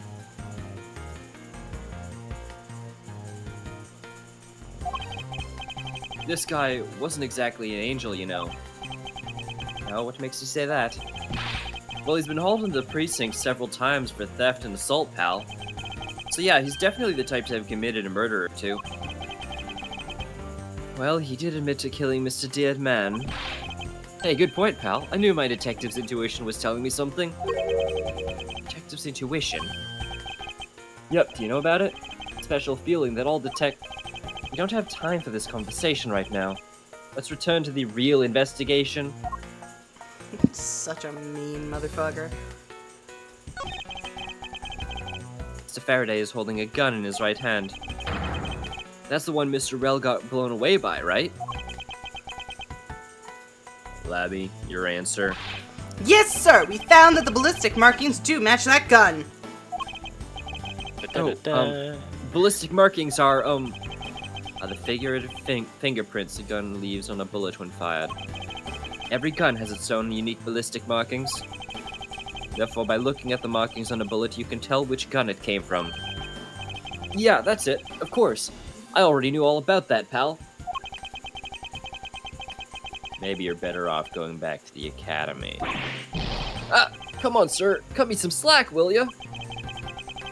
So the bullet was fired from this gun, is what felled Mr. Rel. Shot in the chest. Takes some guts to fire a gun in a courthouse. I mean, I've been detective for a whole week and I still haven't fired a single round yet. There aren't any burn marks on the clothes. That must mean... Wait, burn marks? A round grows as hot as it's discharged from a firearm. Therefore, burn marks are usually left when a shot is fired from point-blank range. Ergo, Mr. Rel must have been shot from at least a yard or two away. You sure do know a bunch of neat stuff for your age, pal. Apparently, this detective has as much common knowledge as your everyday marsupial. What is this kangaroo court? Yeah, really. Now let's try to understand how the two men died. First, Mr. Faraday took the gun and the knife out from today's trial evidence. Then he aimed the gun at Mr. Rel and... fired. However, Mr. Rel managed to grab the knife and counter Mr. Faraday while being shot. And the two men fell together where they stood. That's my theory in any case. What a crazy way to go. Still, something about that explanation just doesn't seem right. That photo. I believe I now have a firmer grasp on what happened here. That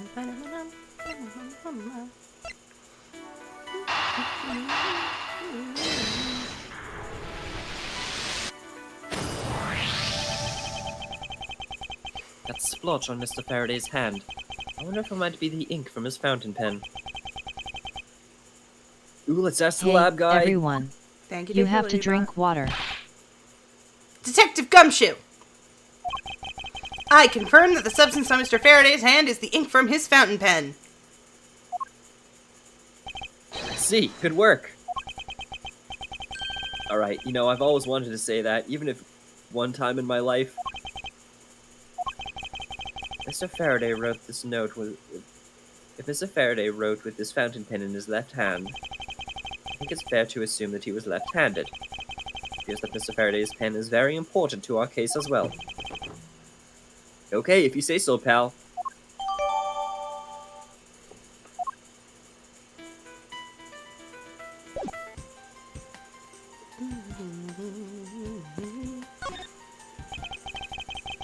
There's some plastic bags stacked up on the table. There's a tea set too, but that doesn't seem to be any sign of a disturbance. Yeah, the table's all neat and tidy. Maybe they were super quiet in their scuffle. After all, I didn't hear anything from out in the hallway, you know. Maybe the plastic bags scattered on the floor are throwing us off.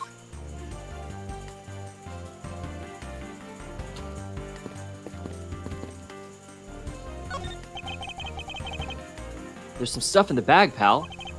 Suppose this was Mr. Faraday's bag. It's probably the trial evidence I was supposed to collect from him. This is the evidence? I better not touch it. I'll leave prints on it. Do not pay attention to anything, do you?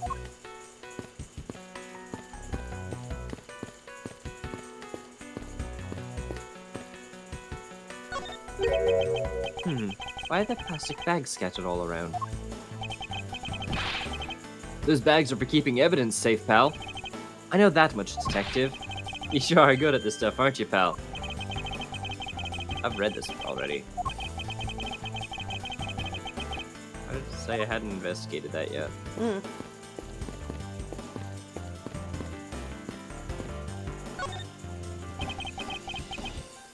Window is opened and there's a fresh flowery scent in the air. The flowers of the garden down there are so gross and ghastly. I think maybe you could try offering something useful for a change. Well, at least there's no way someone escaped through the window, pal. They wouldn't wake up and smell the flowers after a fall from the 3rd floor. Are you willfully ignoring the fact that there's also iron bars on the windows? Yeah, I guess there's that too. Either way, no one could get through these windows, right? Thought of everything when they were designing this courthouse. Very nice.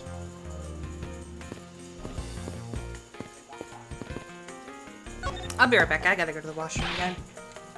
Whoa! What is it, Detective Gumshoe? Look at that big ass 2009. My TV at home is so tiny compared to this one, pal. Perhaps you should purchase a more normal-sized television like this one. Ooh, let me see here. Wow, this thing's huge. Ah! Way too noisy.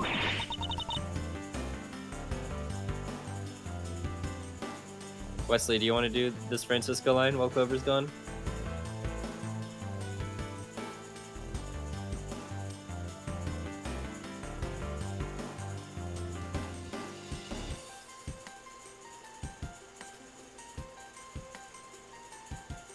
Wesley's gone. Yours a noisy one, Scruffy. Don't touch it, you'll get your fingerprints all over it. But I didn't touch it. Preservation of the crime scene is foundation of detective work. The foundation, huh? Sounds like something the rookie here needs to shore up on.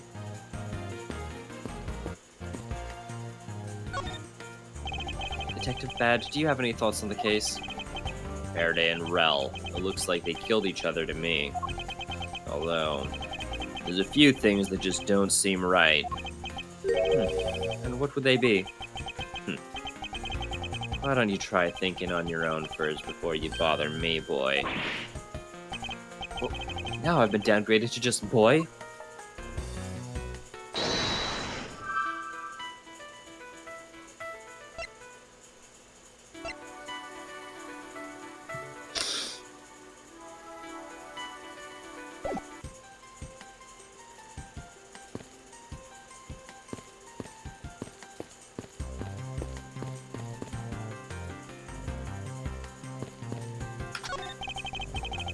nectar of plants' foliage is quite nice. It's actually quite soothing to be around it. Perhaps I should purchase one for my room.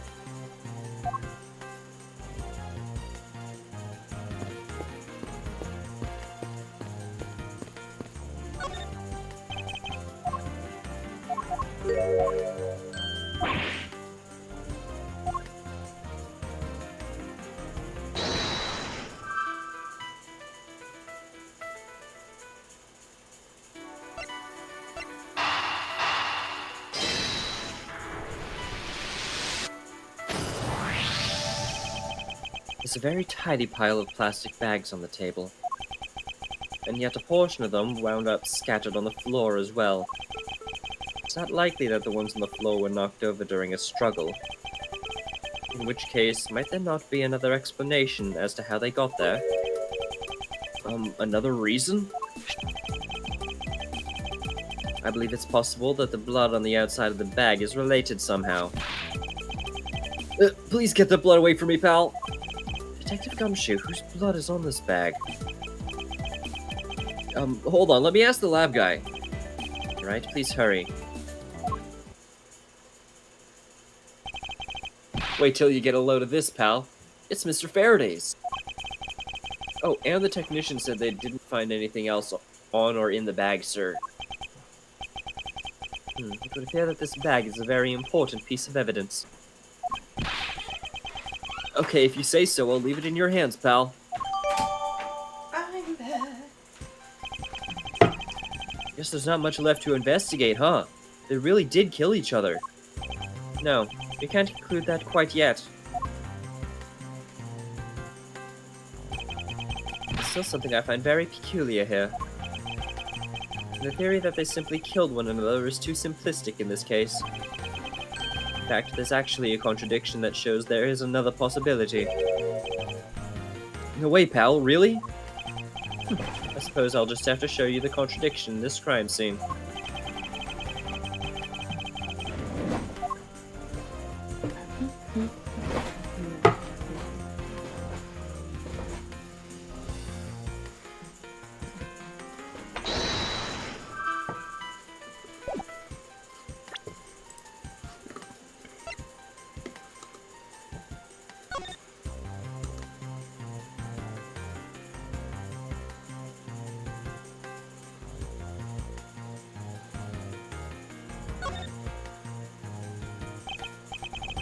It seems Mr. Faraday was in the habit of using very nice fountain pens.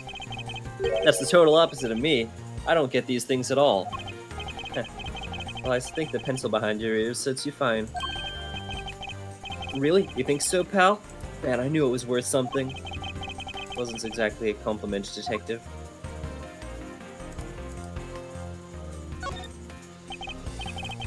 This looks like a quality nib. Hey, let me test it out, pal. Ooh, this is really... I got ink all over my hand! Detective Gumshoe, don't ever play with the evidence like that again.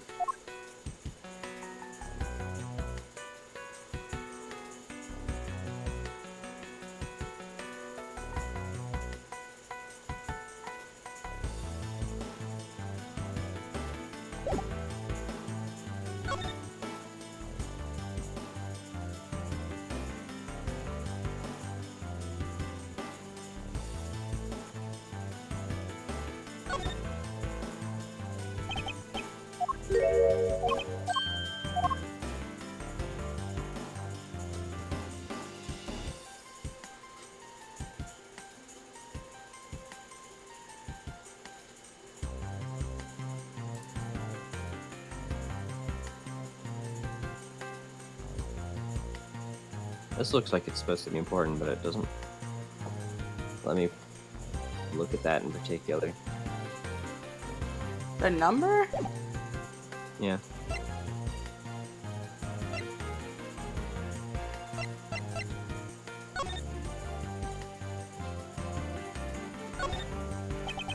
This blood here is from Mr. Faraday, but there's no other clues to be found. Which begs the question, do you need to put this bag inside another bag in order to Do I need to put this bag inside of another bag in order to preserve it as evidence?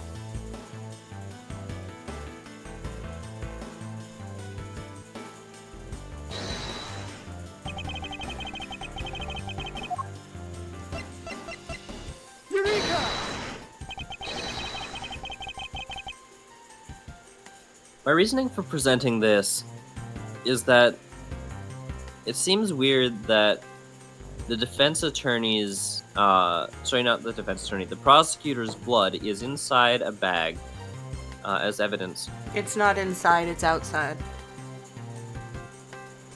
Oh.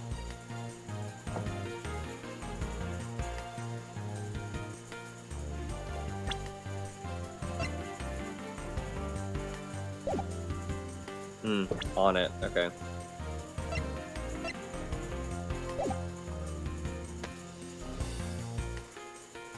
There's also one of those things about like, oh well, there's a clear lack of blood anywhere else, but presenting it on that spot wouldn't be the same thing.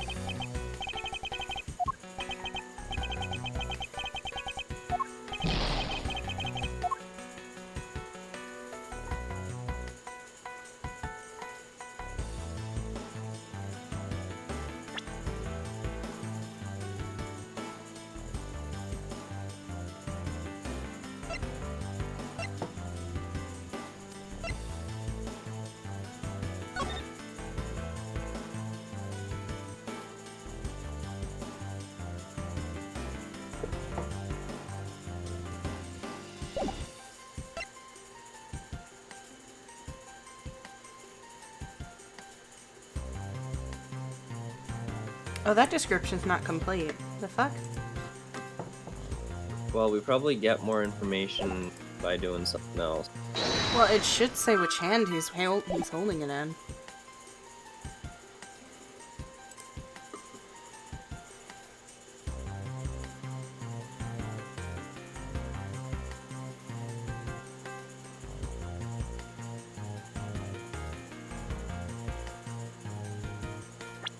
Something else that I need to do with the evidence, maybe?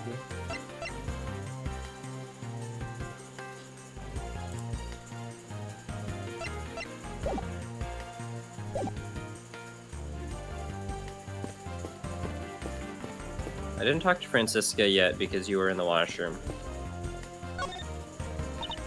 Ah, I see. Did you figure something out? This is a competition, Miles, and as such I'd appreciate if you didn't talk to me. As you wish. Okay, I guess I don't do that. You have what you need to deduce. Alright.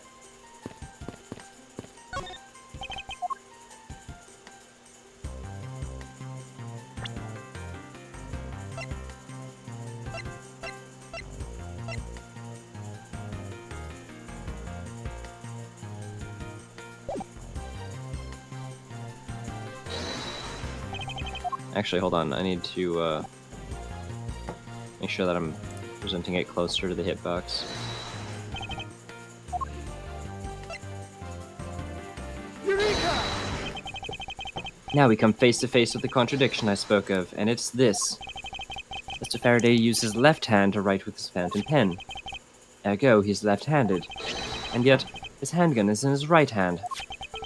Don't you find it odd that the left-handed Mr. Faraday would hold the gun in his right hand? That, ladies and gentlemen, is the great contradiction haunting this crime scene. Hey, you're right, pal. That does seem kind of strange. But how could something like that happen? Facts add up to one conclusion and one alone. Someone else put the gun in Mr. Faraday's hand after he died. Someone else? Plastic bags scattered on the floor and the gun in the wrong hand. I sense the presence of a shadowy figure behind this case. A person of vile intent who's serious about keeping the truth from us.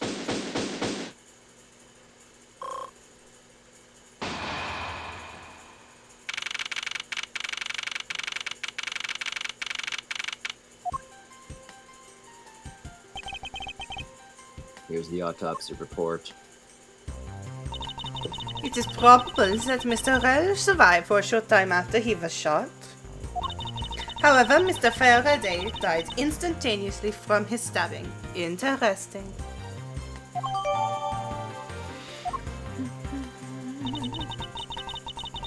Looks like we now have. It looks like we now know everything we need to know about this case. Are you sure we know everything? Of course, this incident began with Mr. Faraday attempting to get his revenge. The prosecutor went into a rage from being accused and tried to kill the defendant. But the defendant fought back and they ended up killing each other. It's all very clear and simple.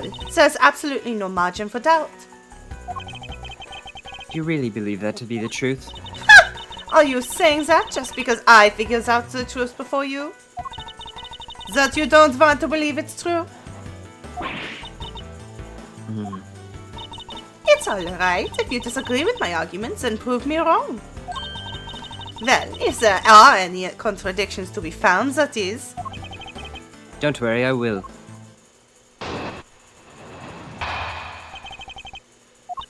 Mr. Faraday's death was instantaneous, while Mr. Rell survived for a short time. From this, it's obvious that Mr. Faraday died after he shot Mr. Rell. And Mr. Rell, while on the brink of death, stole Mr. Faraday's knife and stabbed him. Those are the facts of this case.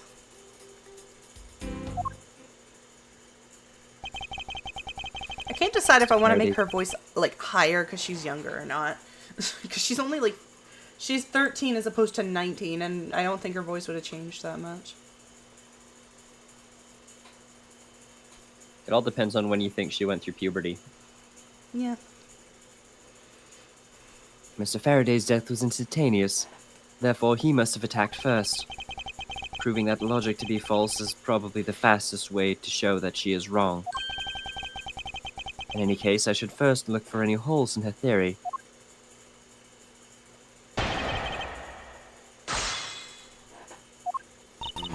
Mr. Faraday's death was instantaneous, while Mr. Rell survived for a short time. Hold it! Do you truly believe that Mr. Faraday died instantaneously? I have the murder report right here. Mr. Faraday died instantaneously of shock due to being stabbed in the chest. There, you see, it's been documented clear as day. From this, it's obvious that Mr. Faraday died after he shot Mr. Rell. Hold it! Mr. Faraday shot Mr. Rell before he died. Do you have any basis for that statement? You foolish fool. Your foolishness has no end, does it? Now I hate to repeat myself, however. Mr. Faraday died instantaneously. That's all the basis I need. Alright, so if Mr. Faraday died instantaneously, then he must have attacked Mr. Rell before being stabbed. If you're finally beginning to catch on, I see. And Mr. Rell, while on the brink of death, stole Mr. Faraday's knife and stabbed him. Hold it! To believe that the dying Mr. Rell stole the knife from Mr. Faraday. Mr. Rell became desperate as he did not want to die. Human beings can do amazing things when they are put to the test. So, the two men struggled. And in the end, Mr. Rell was able to grab the knife and stab Mr. Faraday. The messy condition of this room is a testament to their struggle. Yes, my logic is perfectly sound.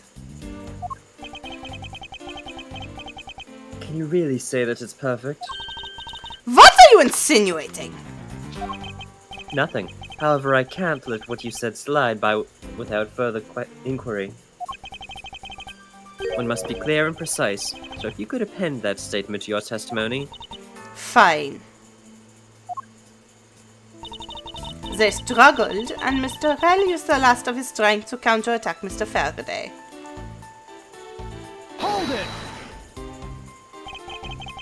About this statement. Mr. Rel used all of his amazing strength to take the knife and kill himself and defend himself, not kill himself. One can easily see that they had a violent struggle. You know, I once heard that suicide is basically self-defense because you're trying to kill the man who killed you. Are you done with your edgy theories, Mr. Edgeworth? I thought you were 13 and this was supposed to be deep. I'm 1 year away from being deep. I'm 14 and this is deep. Don't you know Reddit? God, you're so old. Of course there's nothing that compared to my riding crop can do. How does one compare the damage her crop can do with the state of this room? Furthermore, all the plastic bags on this floor in this room were scattered due to the fight. Is there anything else I can explain for you? No, that will be fine. Those are the facts of this case. Hold it! Claiming speculation is fact already? Don't you feel the evidence is a bit lacking? You'll find all the evidence you need just by looking around this room. Faraday collapsed on top of Mr. Rel. In addition, Mr. Faraday died instantaneously, making the counterattack impossible. Furthermore, this room is a total mess from their fight. I dare say there's more evidence here than you could whip a whip at. Looks like she's becoming more and more confident. And looking at this place, she might have a right to be. After all, everything here seems to support her theory. It looks like you're starting to see my point. I've as good as won a little competition.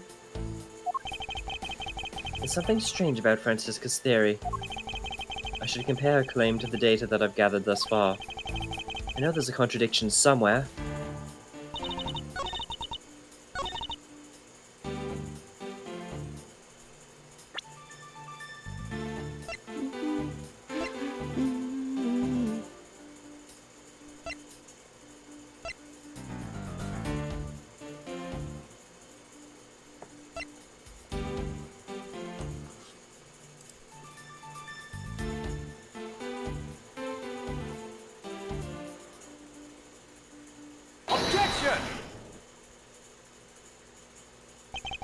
If the two men were fighting, their struggle would have surely caused quite a bit of noise.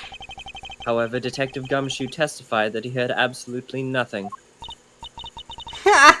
You place too much faith in that detective's testimony, you know. But for the sake of argument, let's say there wasn't a fight. How then did Mr. Rel get his hands on the knife? Mr. Faraday's bag was sitting right here in Lobby 2. It's not hard to imagine that perhaps Mr. Rel saw a chance and took it out at some point. So, what you're saying is this. Mr. Rel took a chance when he saw the opportunity and took the knife from the bag.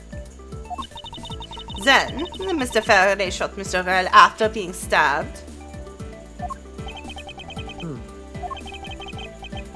Isn't there something strange in Francisca's statement just now? Wait, something doesn't add up. Oh, really?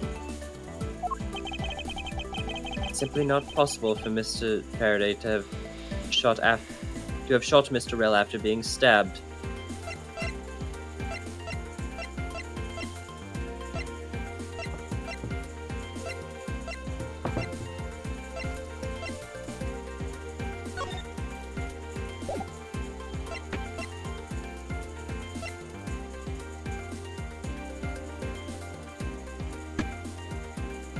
Take that! It was fired from a few yards away. If he was stabbed, then he was within close range. Francisco kept saying that he got shot and he got stabbed and died instantaneously. Yeah, but it doesn't give us the, Investigate the that crime says that scene on here. notes.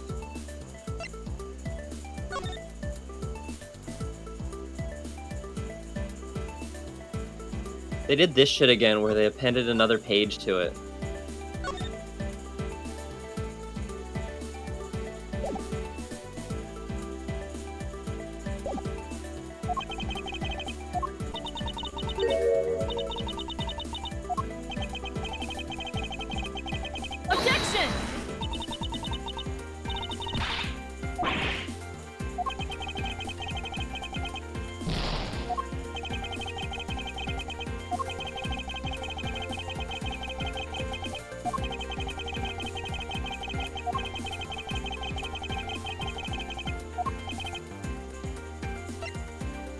Take that!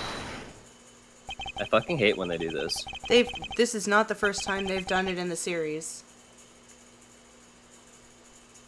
I know it's not. This is and why I hate it every time. This is why I tell you to check the evidence every time, because they do it every time. The game even told you it was updated. I do not remember when they said that. You got the investigation. I remember when they said it. I don't remember when they. I remember when they said it. I don't remember when they like actually updated the record. It said the crime notes were updated in the organizer right after Francisca got the autopsy report.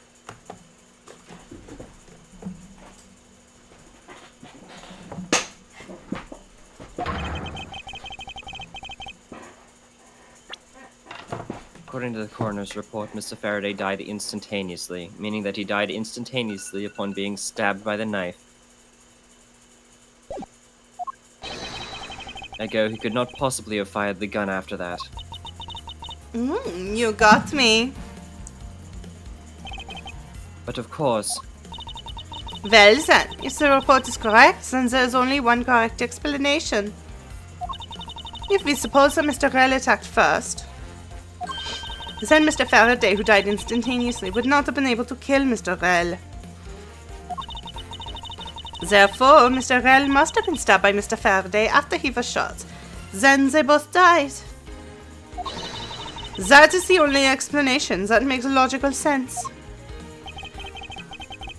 negating your opponent's ideas in order to prove your own theory. I see you've been studying, Francisca. I just wanted to explain it as simply as possible. Before you foolishly proposed a foolish theory that only a foolish fool like you could. How naive of you to believe that all your opinions are valid, and still expect to discover the truth that the crime scene offers you. Francisca, you've still got a ways to go. What are you talking about? Are you saying there's a flaw in my logic? Mr. Faraday died instantly, and the fact that he did is what gives rise to a contradiction in the scene.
Let me get this straight. What you are arguing is this. Mr. Faraday took the gun from the evidence bag and shot Mr. Rell. Then the wounded Mr. Rell found an opportunity to take the knife and strike back. Upon being stabbed, Mr. Faraday died on the spot, and Mr. Rell died thereafter. If that's the case, then how do you explain this? Hey, everyone. Take a good look You at have to the drink order water. in which their bodies piled. No! Mr. Faraday's body is lying on top of Mr. Rell's. Therefore, Mr. Rell must have died before Mr. Faraday. Impossible! Yes, I agree that it seems strange no matter what angle you approach it. Which means that the real mystery behind this crime scene is what we just... No! Not so fast, Miles Edgeworth! What now? I simply think that you ought to think a little more outside the box. And that it's even clearer now that the incident started with Mr. Faraday's murderous intent. She bounced back quickly. An explanation won't be enough this time. It's going to take some very decisive evidence to prove her wrong. It was just chance that Mr. Faraday's body fell on top of Mr. Rell's. The two bodies fell into a pile. which indicates that they attacked each other at the same time. It really doesn't matter in the slightest that they fell in opposite order. I know that Francisca's explanation isn't absolutely correct. All I have to do is find a hole in her logic. Once I do, then I can then present her with the evidence that proves the contradiction.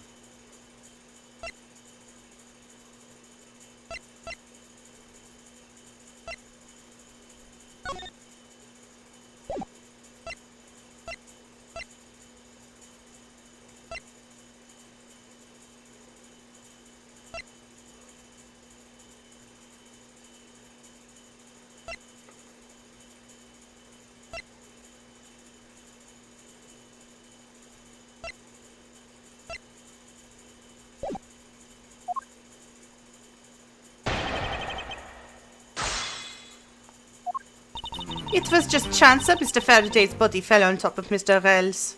Hold it! About that, Pressing someone's testimony in order to gain some time to think. You're a real one-trick pony, aren't you? Too bad your only trick works on fools. that wasn't my intent. I simply wish for more details as to how Mr. Faraday ended up on top of Mr. Rel. Someone's impatient. I was just about to explain everything to you. So do you think you could hold on a moment? Francisca, I'll make you a deal. Now hold on if you hold on to that whip of...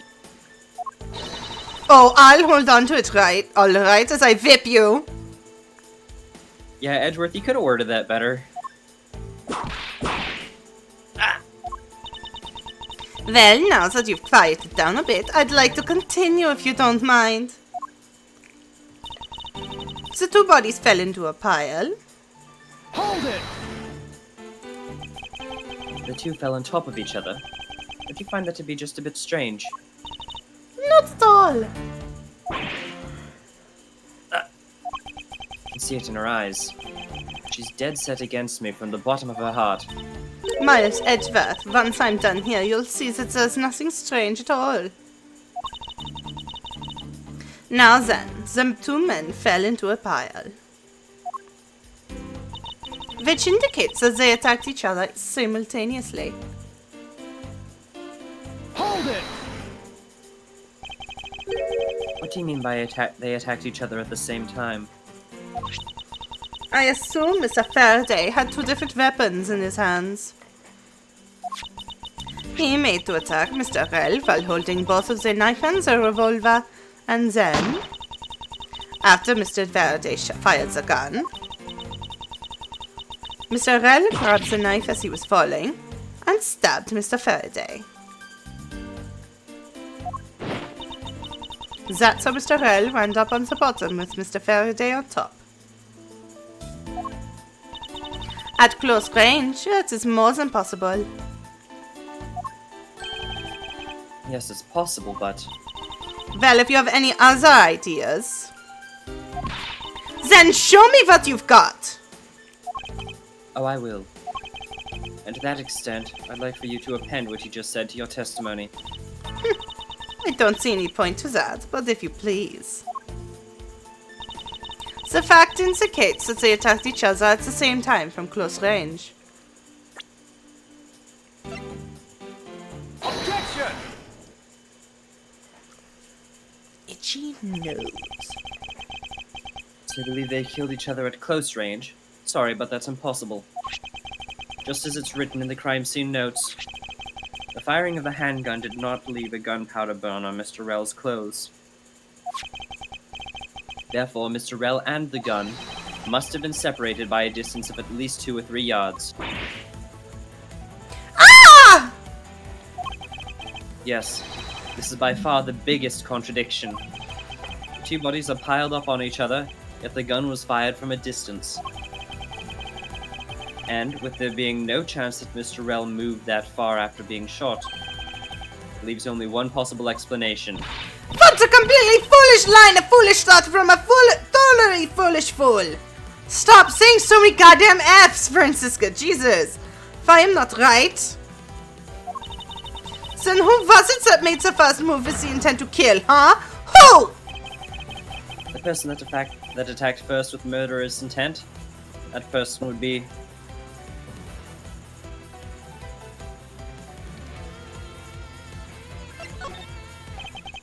Here in this room. Contradictions appear no matter which man we claim attacked first. Thus, there can only be one explanation. There was a third person here. It was that third person who killed both Mr. Faraday and Mr. Rell. And set their bodies up to make it look like a double murder. That third person is the real culprit. Miles Edgeworth, there's just one thing you're missing. Evidence, correct? Exactly. Everything you said up till now is nothing but a story played out in your head. However, this is where the real test begins. Can you prove that there was a third person involved in this crime? Of course. If a third person was truly here, that fact would resolve the glaring contradiction. Proof that this has all been a setup made to look like they killed each other. I'll present it and lay bare the final piece of the puzzle that's not yet in place.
Hey. Part of my thinking is it could be the blood bag, because I don't necessarily see a reason for... Well, no, that's kind of shaky anyway. I'm like, I don't see a reason why the blood would spill onto the bag and then he would, like, put it over there. But I also don't know why a third person who entered the room would do the same thing either. Is the blood already verified? Yeah, yeah. It's Faraday's blood. Oh, okay.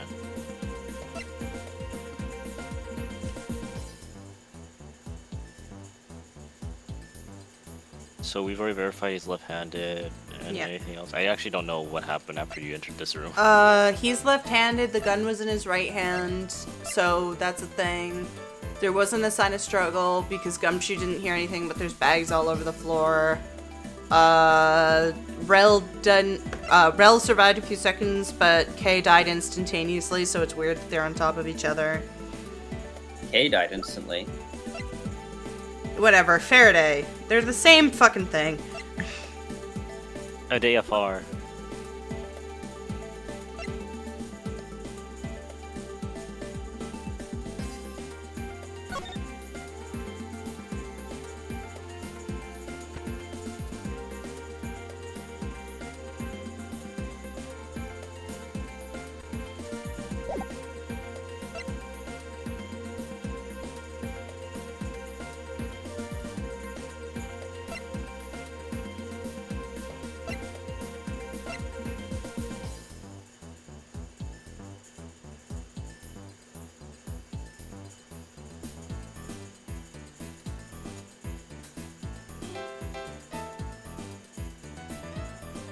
I guess it's this.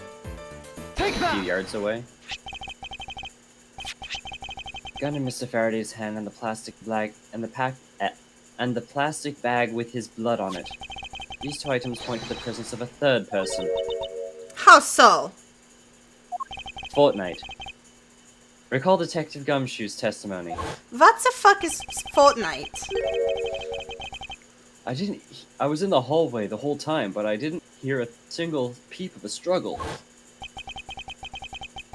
If there wasn't a struggle in this room, then there shouldn't be any plastic bags on the ground.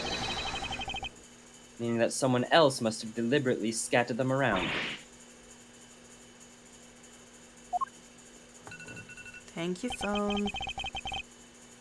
Do you not see the possibility in this? Disregarding the gun for the moment, there's a high probability of blood splatter when a knife is used on a person. The culprit held the knife with a plastic bag around it. They could use the bag to catch any blood splatter from where they withdrew the knife. Then, by spreading a few more plastic bags around, mixing the bloody one in with them, and arranging the room to make it look like there was a struggle between the two, they would be able to conceal their presence.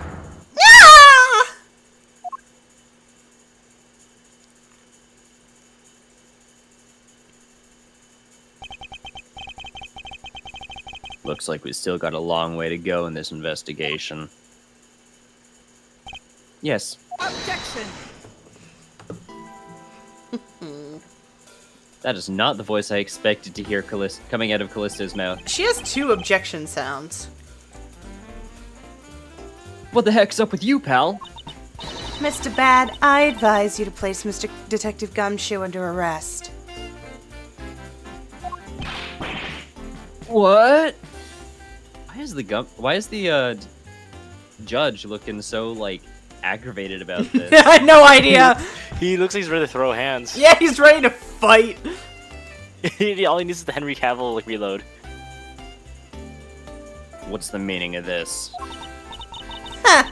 Looks like you're not man enough to discipline your own subordinates. Don't you dare. That detective claims he was there standing in front of the door the entire time. But I have it on good authority that it was all a giant lie.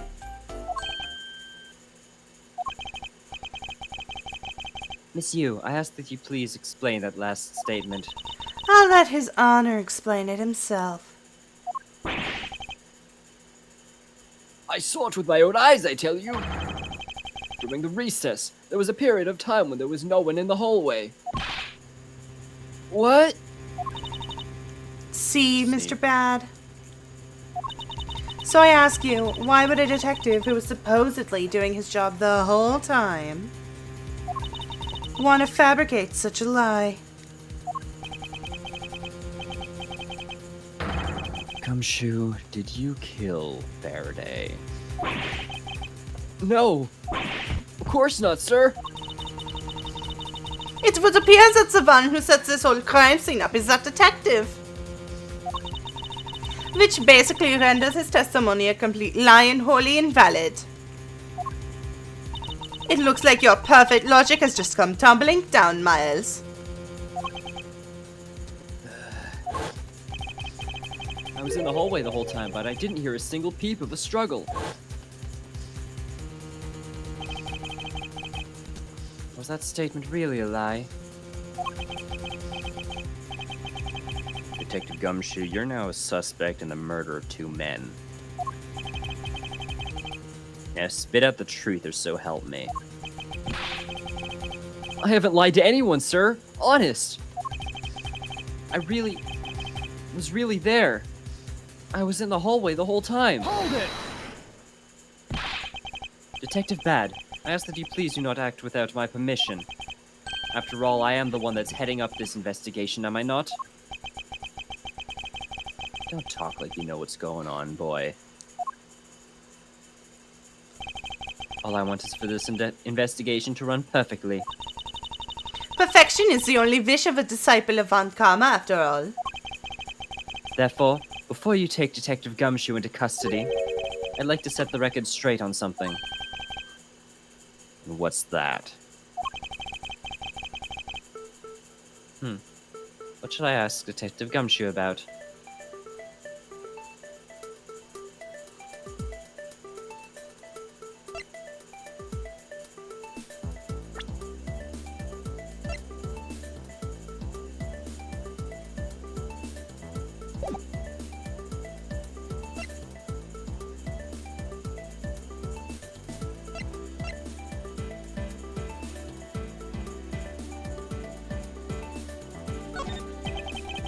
I suppose the one thing I'd like clarified is Detective Gumshoe's motive for committing this crime. Motive, huh? Gumshoe, you got a grudge against Faraday or anything? No, sir. Not me. Not a single bad thing against Mr. Faraday, sir. Is that a fact? Objection! You really have a problem with lying, don't you, Detective Gumshoe? I'm telling you, I am not lying. The more unnatural you act, the more suspicious you become, you know. She's slowly turning into like the femme version of Jurgen. If you want a motive, Edgeworth, I have one for you right here. Could you please share it with us? However, be forewarned that I won't hesitate to object to any flights of fancy. Because all I'm interested in is the perfect explanation. You're serious, aren't you? Fine. You amuse me, so I'll humor you with a little courtroom practice.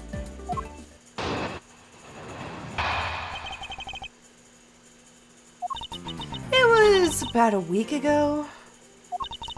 I saw the detective get chewed out by a livid Faraday in front of the precinct. He stood there super pale as Mr. Faraday yelled, "That's a salary cut for you, you nitwit." A brand new detective suddenly getting a salary cut. That's reason enough for anyone to hold a grudge.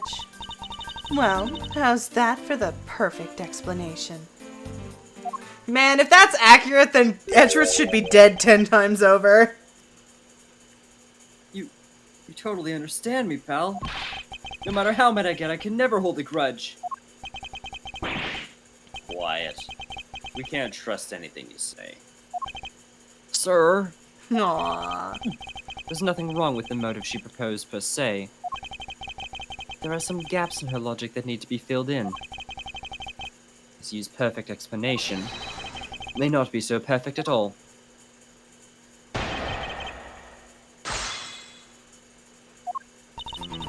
It was about a week ago. Hold it! A week ago? Then you and Detective Gumshoe are acquaintances? No way. I only met him in person today. Then how do you know about Detective Gumshoe? Oh, I've seen him around before. I saw the detective get chewed out by a livid Faraday in front of the precinct. Hold it! Mr. Faraday was upset. Yeah, you know what else? Mr. Faraday isn't known to get angry often. But there he was, totally beat red in the face. And the offending detective just stood there, pale as a ghost, like he was about to die. Just like the face he's making now, right? I'm completely innocent, I tell you.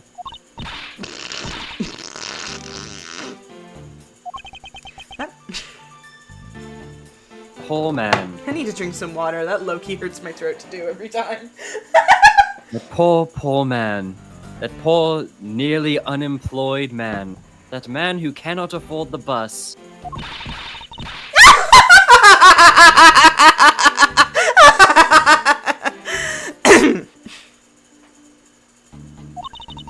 It was quite the scene with the detective. He stood there super pale as Mr. Faraday yelled, "That's a salary cut for you, you nitwit." Hold it! You just stood there watching this unfold in front of you? Yeah, I have to say, really enjoyable too.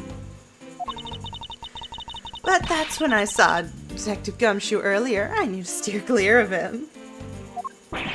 No way. I thought it was because I had something stuck on my face. But you do! Huh? What have I got stuck on my face? Let's start with your eyes, nose, mouth. Oh, and those ridiculous eyebrows! Huh? Oh man, messing with your head is just too much fun. Miss Yu, if you don't mind, I'd like to return to your testimony now. Sure, why not? I love her so fucking much. A brand new detective suddenly getting a salary cut? That's reason enough for a grudge. Hold it! To cut a new detective's salary right off the bat like that. I'm not really familiar with the way you guys relate, but is that a common practice? It's about to be. Speaking of cutting my salary, didn't you threaten to do that to me earlier too? I suppose I did. It's only natural to cut a verseless detective's salary down to the actual verse.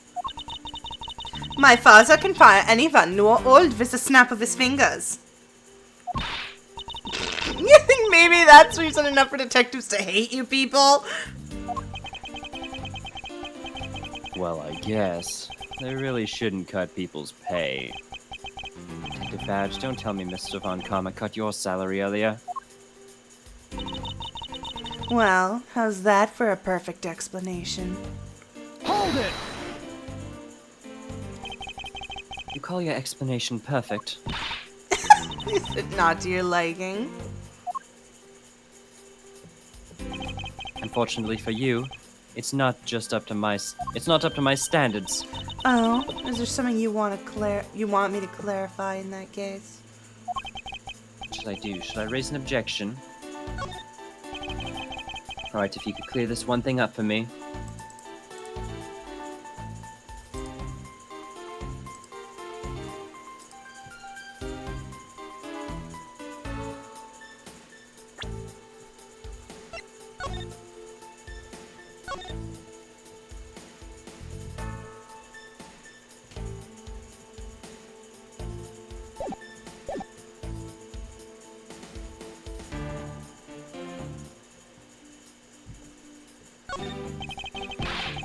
You still haven't explicitly established how Mr. Faraday was killed.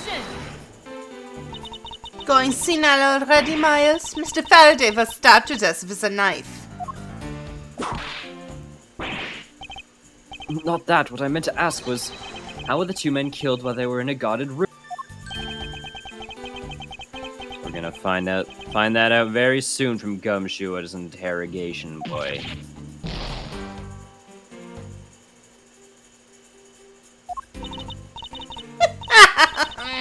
Oh, you're a riot, Edgeworth. Poor baby. Tell you what, I'll let you have another go. How's that? Alright, if you could clear this one thing up for me.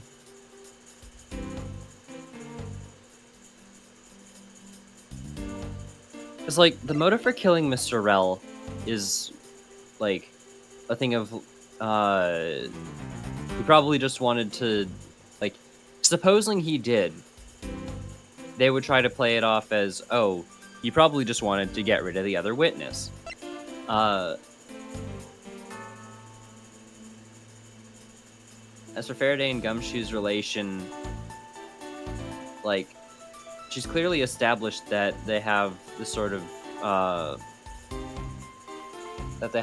relationship where he works for Mr. Faraday, and Mr. Faraday clearly has control over his salary. So how Mr. Faraday was killed is the thing that is the strangest part, because Gumshoe would have had to bring a knife, stab Mr. Faraday, and then also shoot the other guy. Faraday brought both weapons in. Yeah, and they were in the evidence. in his bag on the desk. Yeah. Yeah, and Gumshoe went in at least once.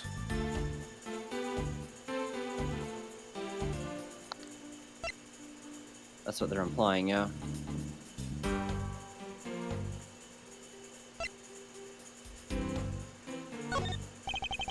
Actually, allow me to ask the detective directly. What was your relation to Mr. Faraday? Mr. Faraday was in charge of training rookie detectives to testify in trials. I met him on the very first day I entered the criminal affairs department, pal. Oh, I had no idea Mr. Faraday was so involved. Faraday, he may look like an easygoing guy, but he's actually a bit of a nut for strict discipline and manners. Guys like Gumshoe tended to rub him the wrong way. There. Now you know how the detective and Mr. Faraday were related. Happy now? No, wait. You said you only had one thing to ask, right? Please allow me to ask about one more thing. Oh, you're a riot, Mr. Edgeworth. Poor baby. Tell you what, I'll let you have another go. How's that? The logic I would use is, in this world of guilty until proven innocent, they're going to trust the word of a detective over Mr. Rel. So as long as he used gloves, he could just say Rel killed Faraday. So there's no reason to keep Rel alive or dead, because nothing a criminal like Rel said could be trusted.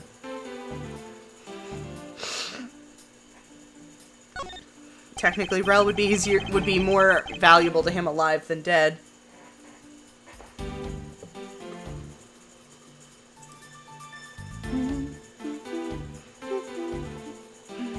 I understand Detective Gumshoe's potential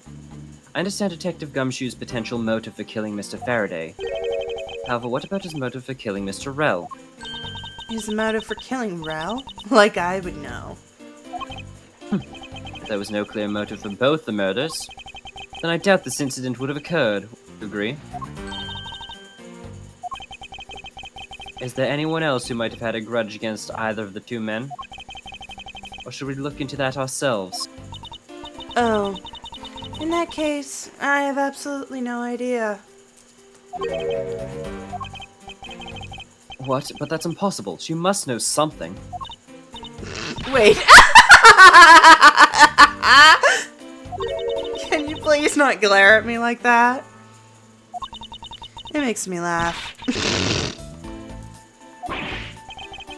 I didn't even do anything and you're already laughing.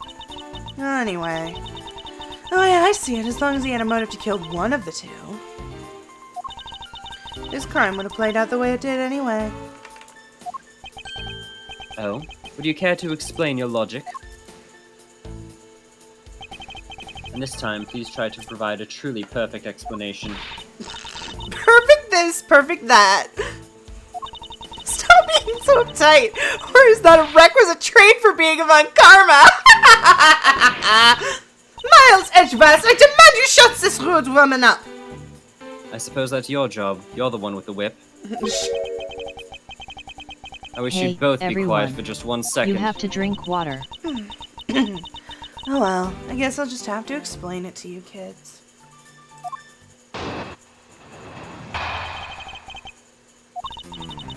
There's no one out there with a motive to kill both Mr. Faraday and Mr. Rel.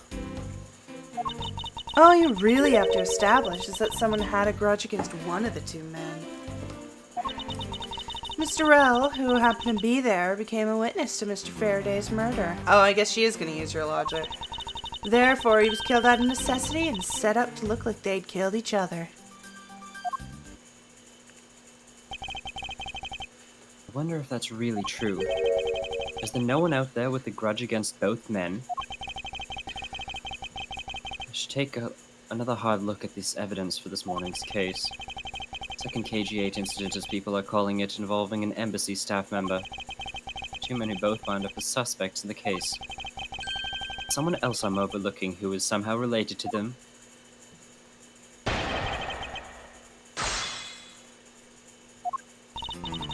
There's no one out there with a motive to kill both Mr. Faraday and Mr. Rel.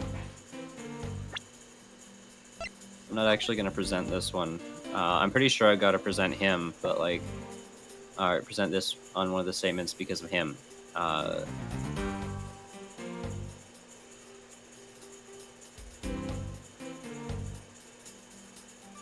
Wait.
Hold it!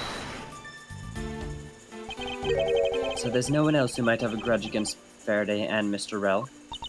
I suppose no one is a bit of a stretch. But I'm pretty sure no one like that was here in this courtroom today. She's lying through her teeth. We just saw someone like that here earlier.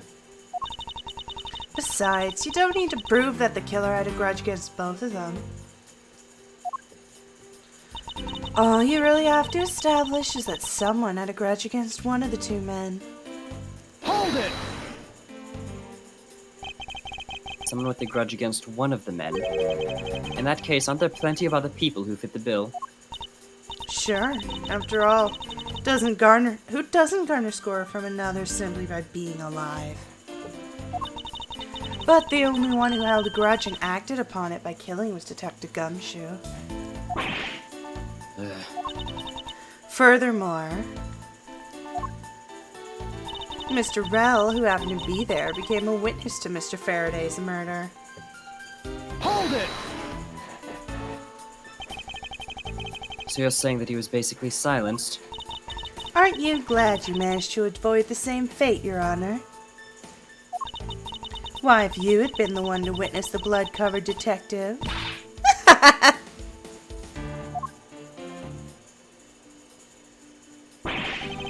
What? Detective Gumshoe? You would kill even me? What? I could never do something as terrible as that, Your Honor. There's no need for even a second of deliberation. Bailiff, kill this man with hammers! Your Honor, take a look around. We are not in court right now. It would be greatly appreciated if you would stay here with us in reality. Please forgive me. I know not what I do. And you, Miss you. Hurry up and continue with your testimony. If you fail to do so, I will whip you into shape. That's nice. Sounds kind of fun, actually. Anyway, Detective Gumshoe had to erase the witness, Mr. Rel. Therefore, he was killed out of necessity and set up to look like they'd killed each other. Hold it!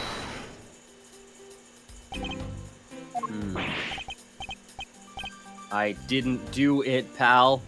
Aw, no hard feelings, but I don't think we can take the word of a criminal seriously.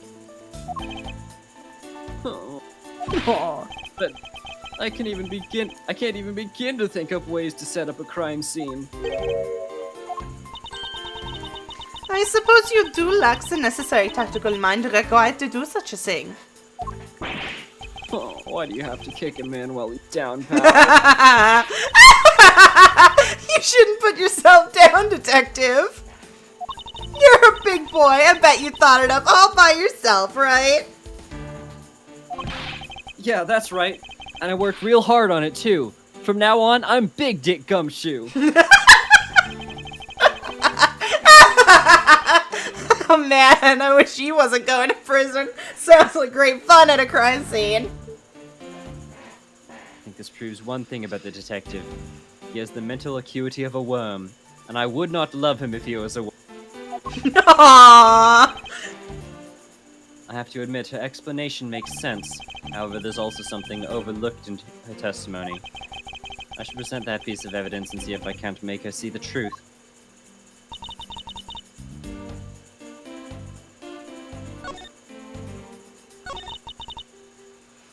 God, I hate the fact that I've drank so much water. I have to pee again. Anger. Anger, rage, and seething. I'll be back. Okay. Don't drink too much water, kids.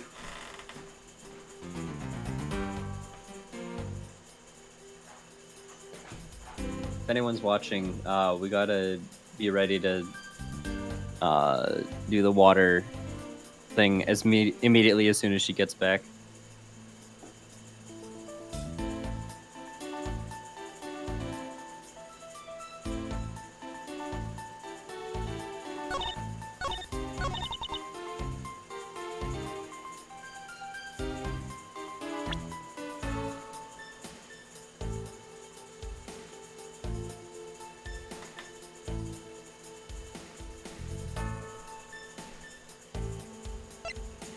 So, like,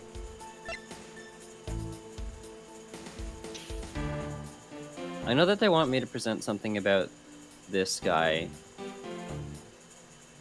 but unlike with this piece of evidence, you don't have multiple pages of it to say, like, oh, well, this is more details about this.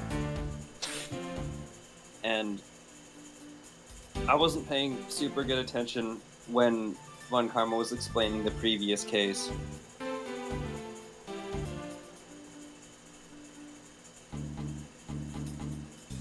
So I don't actually know why this guy has a grudge like they're implying. Especially because he's found not guilty here, so I don't see why he would hate the guy who was about to... Well... No, I know why he was considering killing Mr. Rel, but I don't know why he had the thing against the other guy.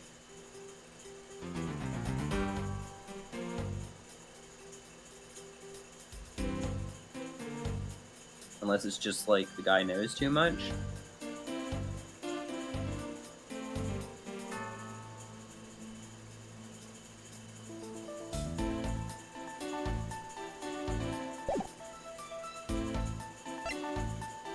It doesn't let me present profiles.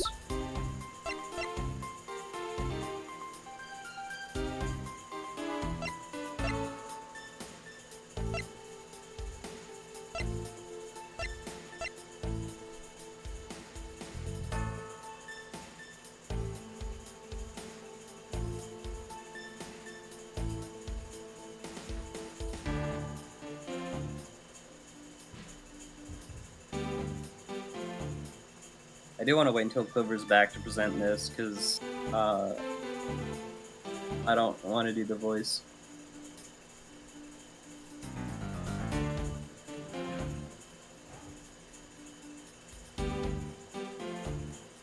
I know, just the thing.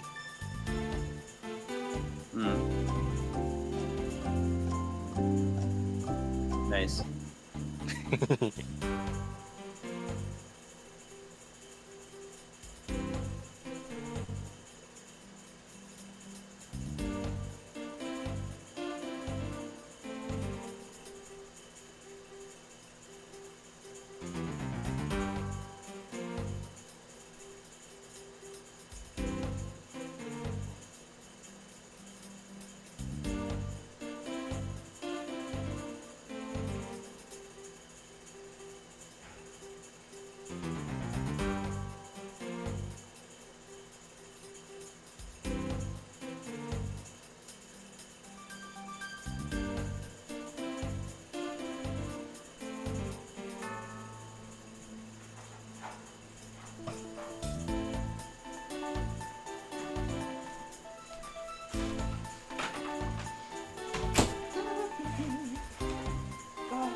Sorry, give me a second. Pin socks on. My feet are so cold I can't feel them. Yeah. There we go. That's better. And I'm back. Back, welcome. You. Why? I just said that I drink too much water, you fucking asshole! Oh. You dehydrated. You must rehydrate.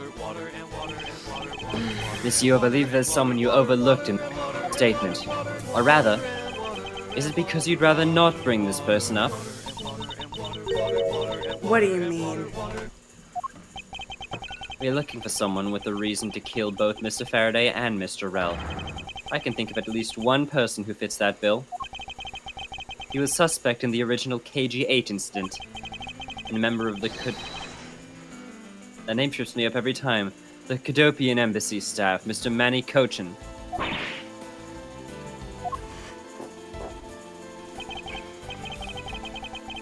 That's right, the very man who came to visit you earlier out in the hallway.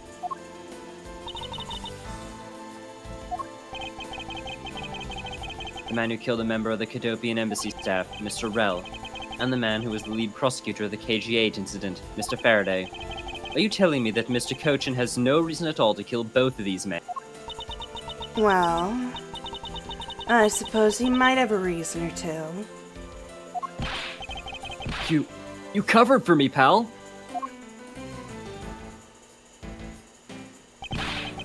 Maybe you're not such a bad guy after all. Don't get ahead of yourself. You're still a suspect, make no mistake about that. The perfect evidence, the perfect testimony, these are the only things I wish to hold. But I didn't do it! You will stay under my authority and go investigate Mr. Manny Cochin for me. And remember that I will not be very forgiving should any of this leak out. You want to investigate Cochin? You'd just be wasting your time. Oh, and why is that? Cochin was in the viewing gallery watching the trial, or so I was told. Every cop in the place has been keeping an eye on this guy since he arrived. Then the only real perspective we have still Detective Gumshoe. I read that perfectly fine. I suppose you did. No way, come on, Detective Bad. You gotta believe me, sir. I really was in that hallway the whole time, sir. I never took a single step in this room, sir. Okay, then are you saying there was someone else who passed through this hallway? No, there was no one else, sir. Why should I believe you didn't do it? That is one incredibly foolish detective. Double. Standing right there in front of the crime scene all by himself. It's as good as a confession of guilt. I have to admit, it's a bit strange. Most criminals will fabricate some sort of lie to escape their crimes. And if that detective really wanted to prove that he is innocent, you'd think he would have at the very least opted for out, I spaced out on duty or the like. Come on, Gumshoe. Time for your interrogation. Detective Bad. Sad boy. Lipstick Gumshoe. Miles Edgeworth, I'll go on ahead and report this to Papa. And that, as they say, is that, right, everyone? Ho ho! Thanks, Santa. Well, I suppose we should both be getting back to our real jobs now, huh? Before we do, Miss Yu, there's something I'd like to speak with you about. What is it?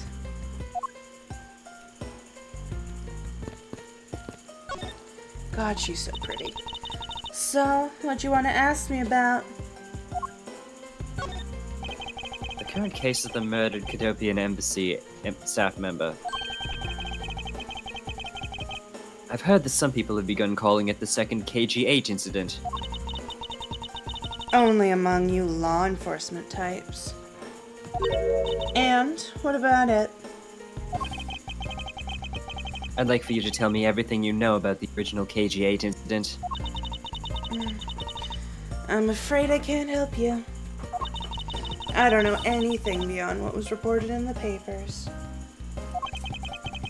No, I believe you know much more, since you are directly tied to the KG-8 incident.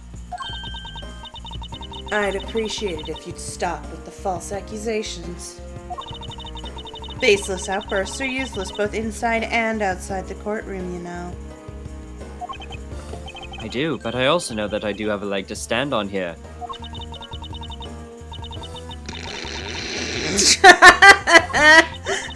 You can stop making that ultra serious face in front of me? If you could please stop laughing for just 1 second. I'm not going to make any headway like this. I'm just going to have to show her exactly how related to the KG incident she is. Take that.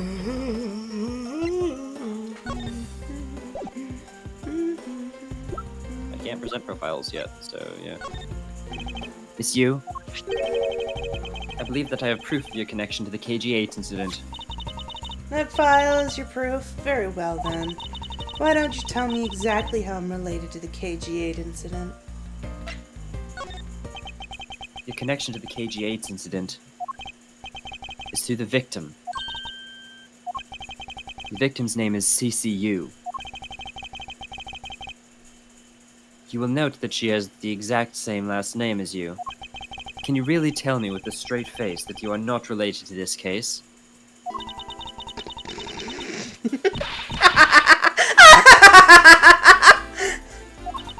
Sorry, but we're not related. What? Just kidding. You asked that question with such a serious look on your face that I couldn't help but.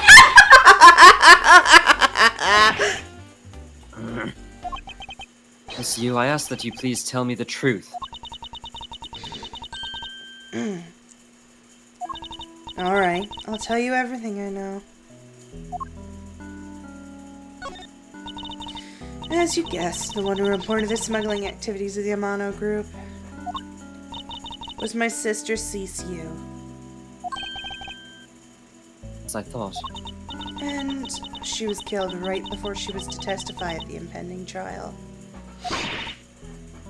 By Manny Cochin.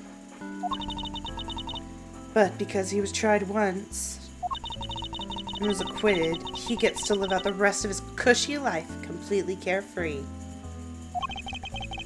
All because of a lack of evidence. No, I heard that the evidence to convict him did exist. What? I heard it from Mr. Faraday himself after the Cochin Manny trial was over. Apparently, a man in black made off the most important piece of evidence. Then the evidence had been tampered with? Isn't it just like a criminal to do something like that?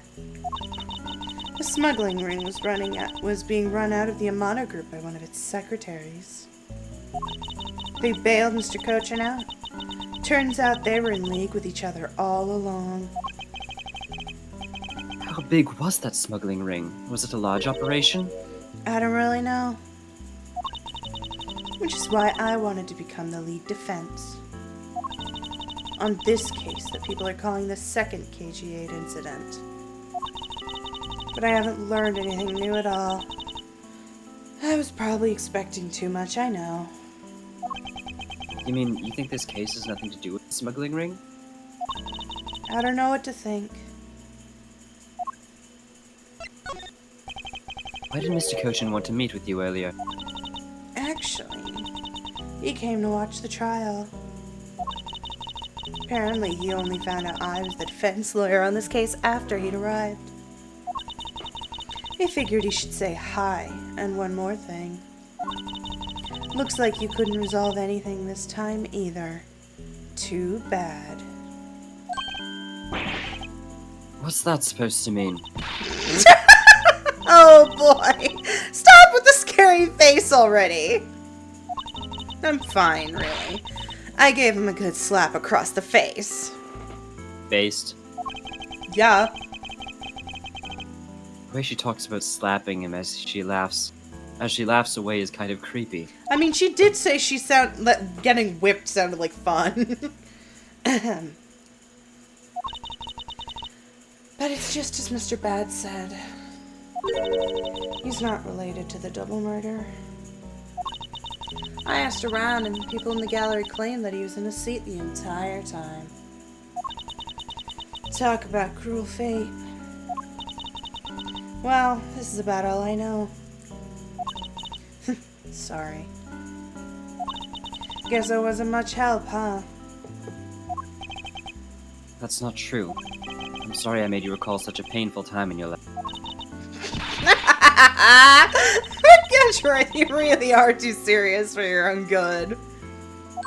You really need to learn to relax. We wouldn't want you to die of stress, would we? Thank you for the advice, but there's no need to worry. I work in my own way, and I will catch this criminal in my own way as well. You'll see. Look at you with your gay face on, ready to go.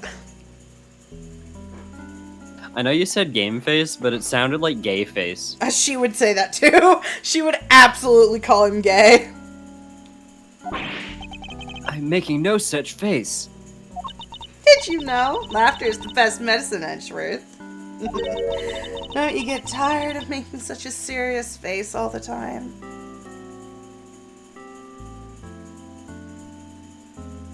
Yeah, that's why I deny my trauma by joking about it. Yeah, really, same. I'm charged with making sure that all criminals of the world are found guilty.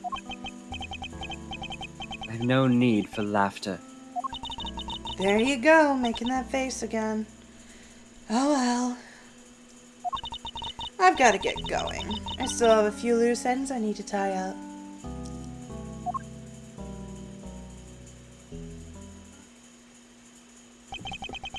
I love her so much. Her theme, as well as like the voice that you were doing for her, and just like the whole vibe of that scene there, really reminded me of just like the general vibe that not necessarily film noirs themselves give off, but like people making parodies of film noir give off. The KG-8 incident and this murder investigation. It's my belief that these two cases are related to each other. Plus, that Detective Gumshoe. It's obvious he's lying, even though the lie is hurting his chances. Clearly, this case is far from over. Whether or not that detective is the murderer can only be determined once I've completed my perfect investigation. Mr. Von Kammer, I swear to uphold your honorable name. Or my name isn't Miles Edgeworth. Fade to black. Yep.